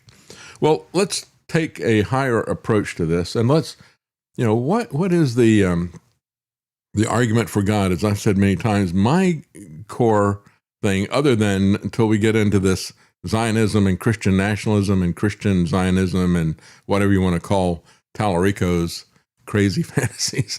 Nobody's come up with a label for it yet. But other than that, my concern is that I want people to understand there's a God and that he has spoken.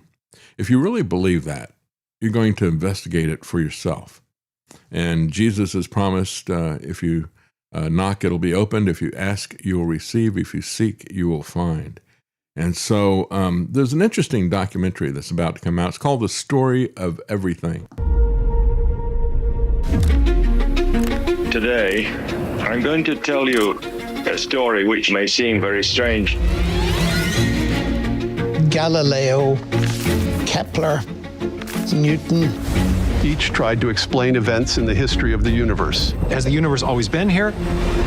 Or is it finite? Is there something else that would lay these questions to rest? It reopens that question of ultimate meaning. How in the world did this start? The simulation theory? The multiverse. You can't trust what's in front of your eyes. Come on, that's ridiculous. That belongs in the movies. We want to take our metaphysical hypotheses and see what they point to. And I can remember him saying, here is evidence for what can only be described as a supernatural event. He himself made a discovery that shook his personal philosophy. The fact the universe sprang into being at a definite moment seems to me theological. And it is science that has revealed this.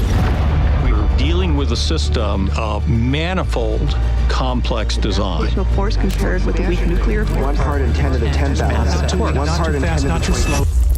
Turned out to be the tip of the iceberg.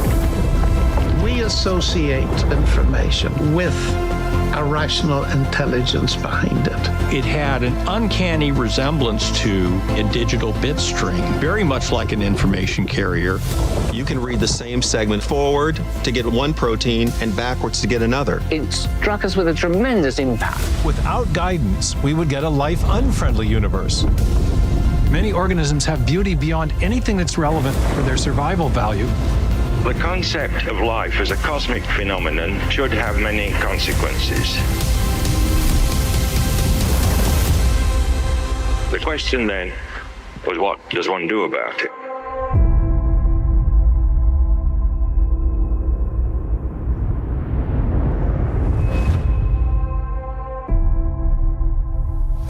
Well, again, it is the story of everything, which is about to appear. They have they're done by what was the company at the beginning? Was it Phantom or something like that? But Fathom. Fathom, yeah. It's going to be in movie theaters. They set up events where basically a movie will premiere for a few days in the movie theater, and so keep an eye out for that. It's a story of everything, a documentary based on Stephen Meyer's book, The Return of the God Hypothesis. And as you could tell from that, I mean, we're looking at everything, the theory of everything. We're talking about physics, astronomy, biology, especially microbiology. All of these things proclaim the glory of God. All of them show his handiwork. It's not just the stars. So they asked him, they said, what is this idea that faith and science are opposites of each other and conflict with each other? And he says, well, that's a great question because science began in a Christian context. You had people like Boyle, Newton, Kepler, many others who started to study nature in a very systematic way. Why? Because they were confident that nature had secrets to reveal because it had been made by the same God who made our minds in his image. So there was rationality that was built into the universe. If you believe the universe is a product of random chance and, things didn't work at one point in time the way they work today, what would be the point of studying science, right? When we talk about the laws of nature, you had to have a lawgiver, right? And so if things don't behave the same way, then why would you study it? It's because you could discover God's design. And that's really what people like Isaac Newton and many others were very explicit about what they were doing. So during the late 19th century, this idea, however, kind of receded and waned because of Darwin's evolutionary molecules to man idea of evolution. He said more and more scientists thought that they could explain the origin of things without reference to any kind of designing intelligence or creator. So we can kind of think of Darwin and his theory about the origin of new species and new forms of life. But then in the 20th century, when people started actually doing science, observation, in other words, when we went to the British Museum, they had a little shrine area that was set up about Charles Darwin. And I mean, was that when you were with us, Travis, that we saw that? Maybe. Yeah. I feel like I vaguely remember it, but I could just be, you've talked about it many times. So they had a little desk. They had his desk that was set up there and his equipment and everything. And what this guy had in order to observe life, we had like a magnifying glass, like Travis's son's got, right? Now, he might be able to set ants on fire with that, but he's not going to be able to see anything in terms of scientific observation about small life form, which is one of the reasons why I think he came up with the idea of spontaneous generation. If I set a glass of water over here, all of a sudden life springs up out of it. And it's like, no, the life was already there. It just got to be so much bacteria that you could see it.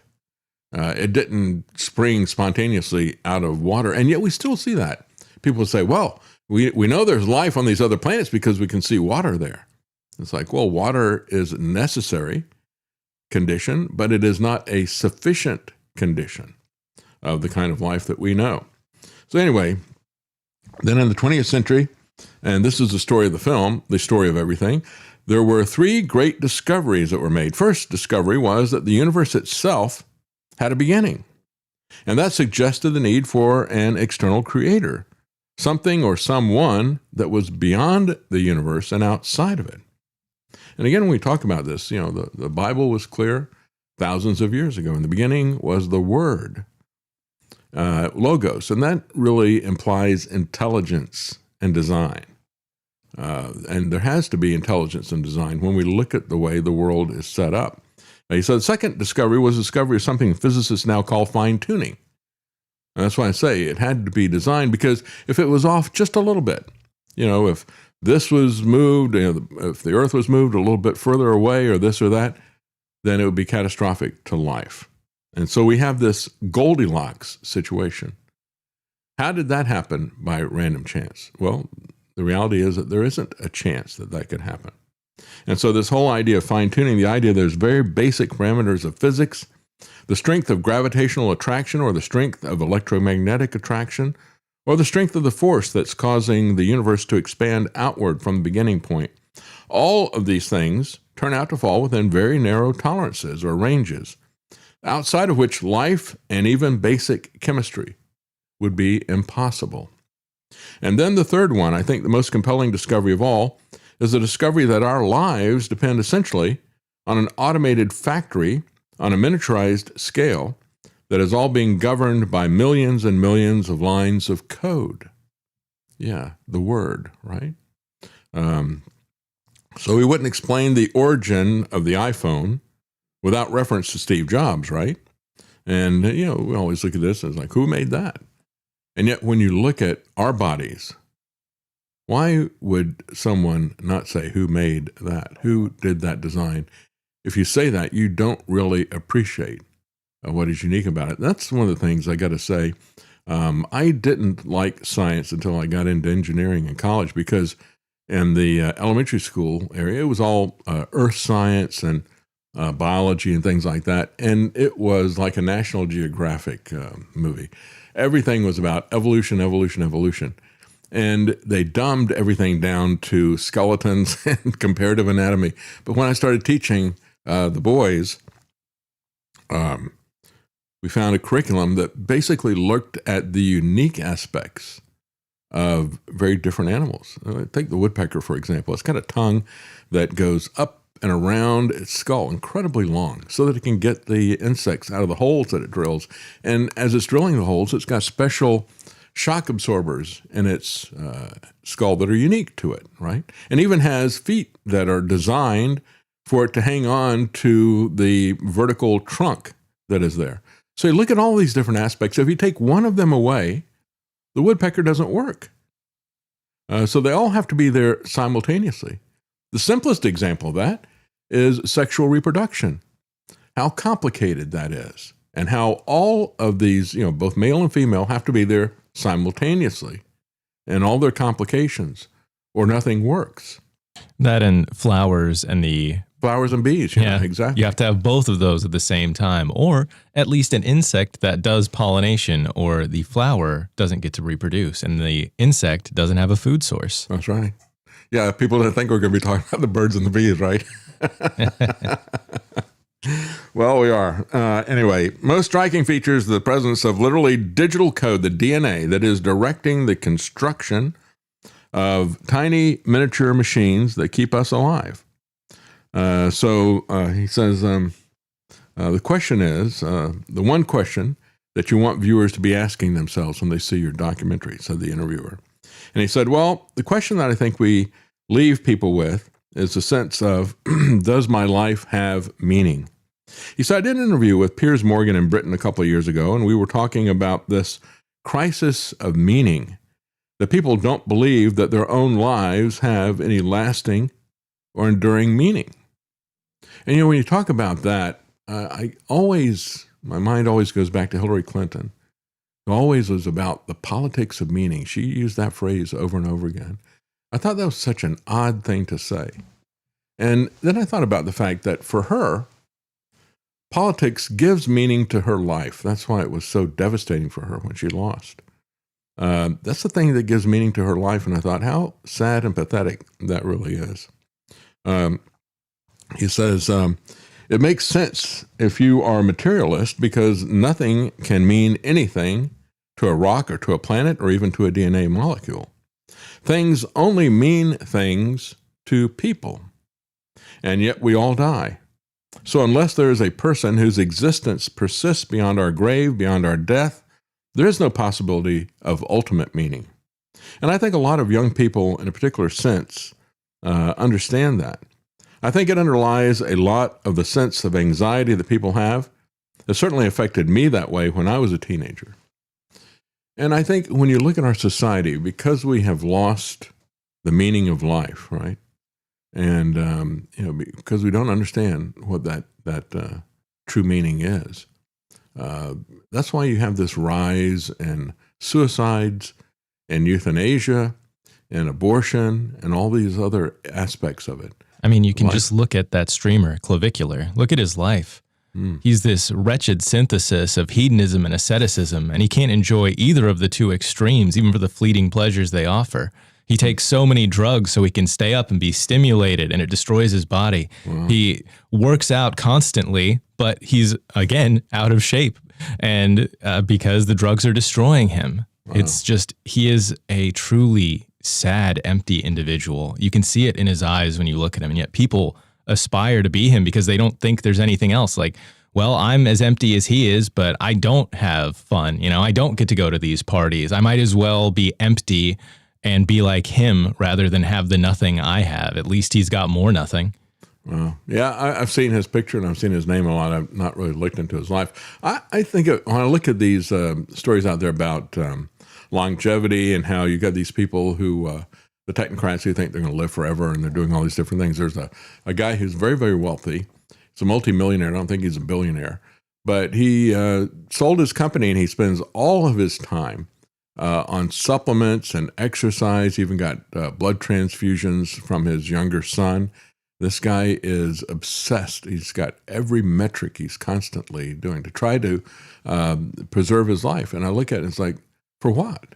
I mean, it's about longevity, but it's about nothing other than longevity. And that's not a bad thing, but it's an empty thing if he doesn't have any meaning in his life. And he's removed everything else out of his life. He removed his wife, his family, and all the rest of it. It really is crazy how we get focused on different things. He goes on to say, so the evidence that there is a transcendent God, a God who made the universe and whose life will continue beyond our time on the planet, he said, I think that puts the question of personal meaning back on the table. It gives us a basis for thinking, I might matter after all. I might not be just matter, but I might matter. So anyway, there's someone who made me and who may even care about me. And he said, that is what is behind the film, the story of everything. Well, there's a lot of women who have been sold a bill of goods by our institutions, by our media, by education. They have basically been turned against men, against marriage, against children. And one woman was actually talking about this, the attitude that younger women have towards men. I think we're very used to hearing about young men's negative views of young women's and sort of misogyny amongst young men. But this really struck me because we found that 72% of young men have a favourable view of young women. 7%, so not very many really, have an unfavourable view of young women. When it comes to women under 30, though, only 50% have a favourable view. The unfavourable view of men goes up to 21%, and then under 25 women, it's just 35% of young women who have a favourable view of men. And if you go into very favourable, we actually use positive rather than favourable, but if you say very positive, it's just 11% of under 25 women. So we are looking at an environment where young women feel a lot more negatively towards young men than the other way around. Well, isn't that interesting? And of course, it's not just men and children and marriage that women have been taught to hate, but they've also been taught to reject and to hate God. That's one of the key issues with this. Another study, 2019, nationwide Gallup poll found the number of young women who said faith is very important to them was 41%. Well, that was 7 years ago. In those 7 years, it has dropped from 41% who said it was important to them down to 29%. At the same time, young men have gone in the different direction. 7 years ago, it was 32% of young men who said faith was very important to them. Now that's gone up to 42%. So the women have gone down by 12 points, the men have gone up by 10. And there's been a role reversal in all of that. You know, we go back and we look at what James Tallarico said. You know, part of what he twisted was the idea, when we look at Christianity, one of the things that was unique about Christianity was the fact that God was offering a direct connection to women as well as to men, and all the other civilizations and religions that were above the civilizations and everything had a very different approach. Women were considered to be basically subhuman. And so in Christianity, there was this, yes, you are created in the image of God, and you can have a relationship with God, that type of thing. And that was not there in the other civilizations over there. So that was one of the key things. I think that's been one of the key things in terms of why women are so heavily involved in Christianity. But that's all changing right now. They have been taught they don't want to have a relationship with men.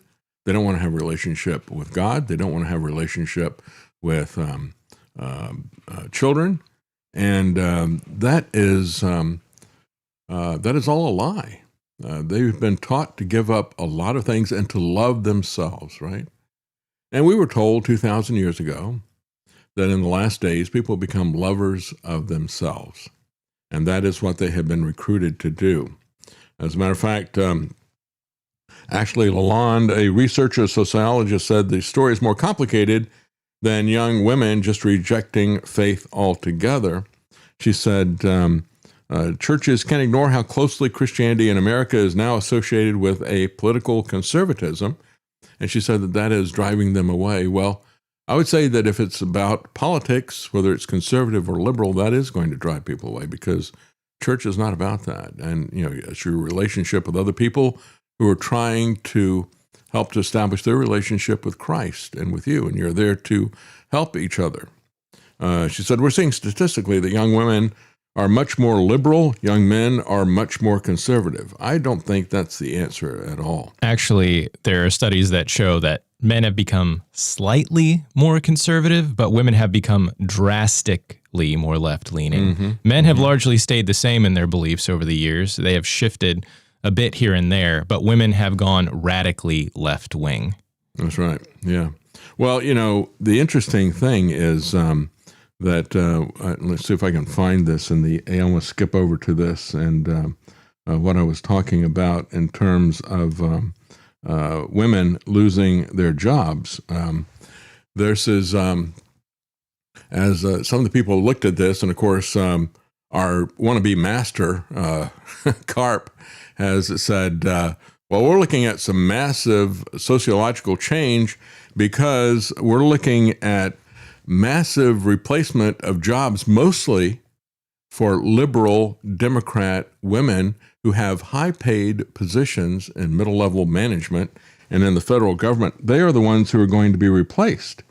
And there's actually a Mises article about this as well. A new study predicts that 86% of AI unemployment will be women. So they have been sold a bill of goods saying that career is more important than a relationship with men or a husband, and it certainly is more important than your child, and it's more important than your relationship with God. And so you put everything into this career.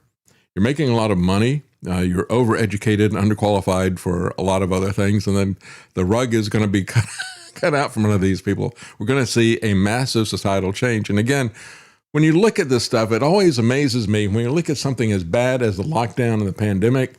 God can still use that for good. And what did he do with that? He used that to educate a lot of parents about the reality of what was happening in their child's classroom. I mean, for 30, 40 years, I've been talking to people and about what was happening in schools. And they say, yeah, I understand that. But it's not happening here. It's not happening in our state, or it's not happening in our school district, or it's not happening in our school.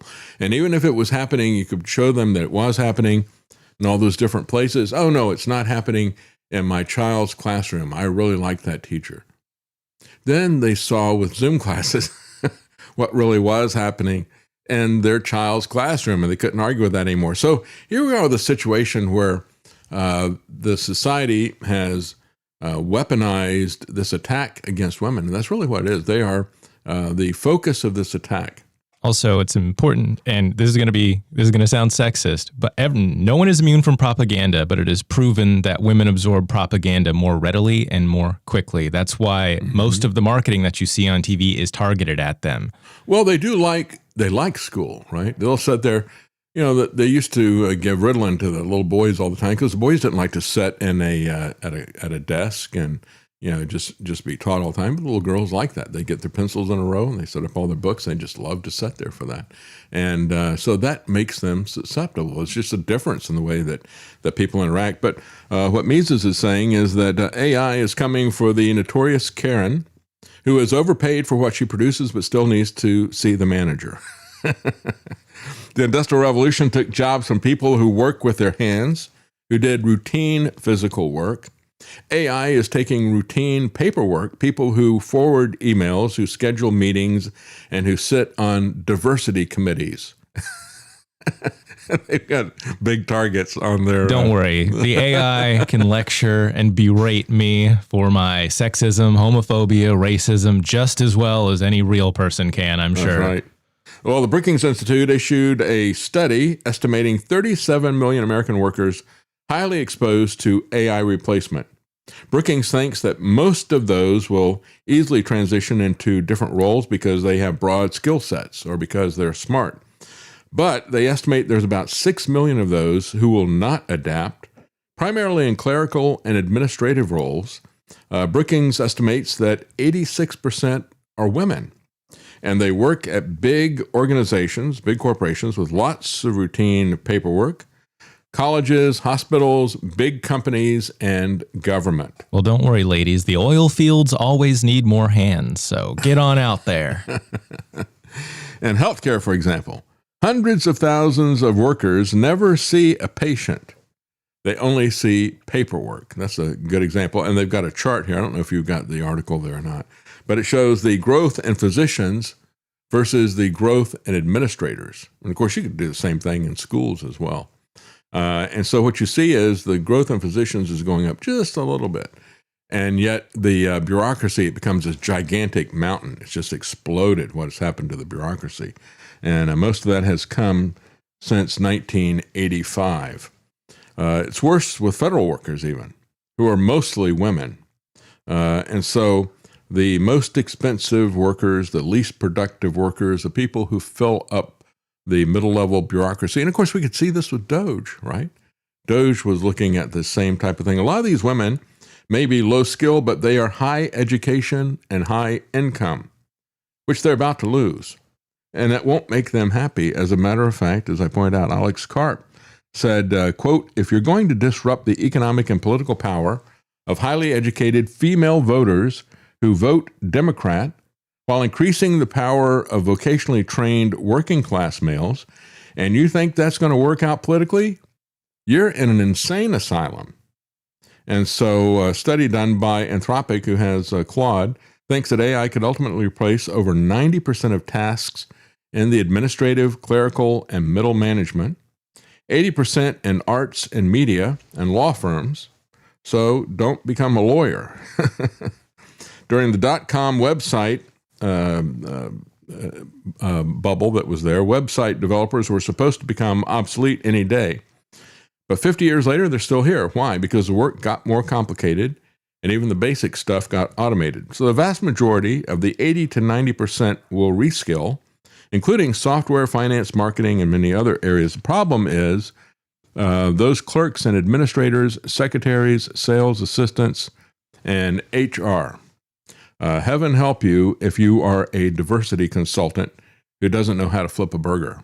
What's funny is, we're going to run a little bit over time, but what's funny to me is the whole feminism argument was only really possible with the advent of industrialization. When all work is done by hand, you need the strongest, most hardworking people possible. You need a workforce that is almost entirely men. There will be, of course, some jobs where women are more suited. And of course, on a farm, everyone has to pitch in. But if this is a large societal scale thing, you need a workforce that is almost entirely men. Industrialization comes along and you're sitting there running a machine, and possibly women can do that. And then we move into the technological side of things. You're just sitting at a computer. You can get anyone to do that. Yeah. And that's, Brookings and Institute now is the now, advance comes. Yeah, full the Brookings circle. Institute is a left-leaning thing. So is Alex Karp, and they both see this and they understand. And they're not the only ones who are saying this as well. As a matter of fact, instead of replacing routine physical jobs, it will replace routine white-collar jobs. And so they point out this creates a generational-long blue-collar boom as automation itself makes us rich, which raises demand and pay for blue-collar jobs, but it will absolutely redistribute income and power from high-income, high-education, largely female white-collar workers to the plebes. And so it's going to be much worse. The plumber, who's already making more than many people, and it just underscores, there is a hope that, when we look at this, it's not a hopeless future. What you want to do is you want to focus on being able to do real things.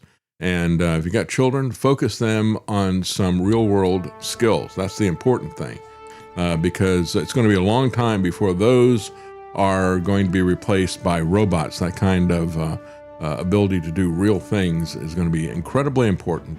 There'll be more wealth, but it's going to be going to the people who can actually run the wires and do all kinds of improvisational things like that a robot cannot do. And also, I want to point out, a good woman is a wonderful thing to find. I love my wife specifically because she is feminine, because she's not under these delusions like, oh, anything a man can do, I can do. So That's right. Absolutely. That's true. Thank you for joining us. And hopefully that helps a little bit, give you some hope as to where to go in the future. Thank you. Have a good day.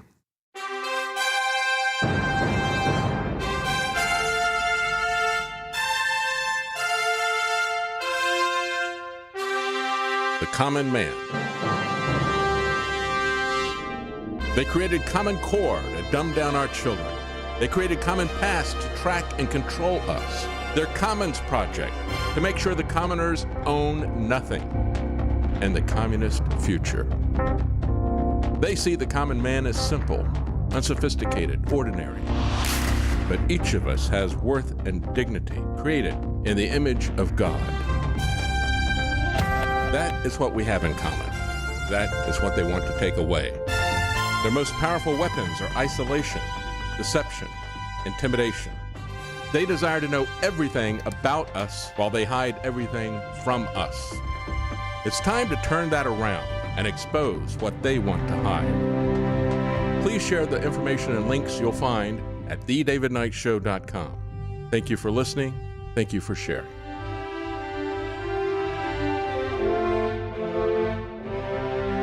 If you can't support us financially, please keep us in your prayers.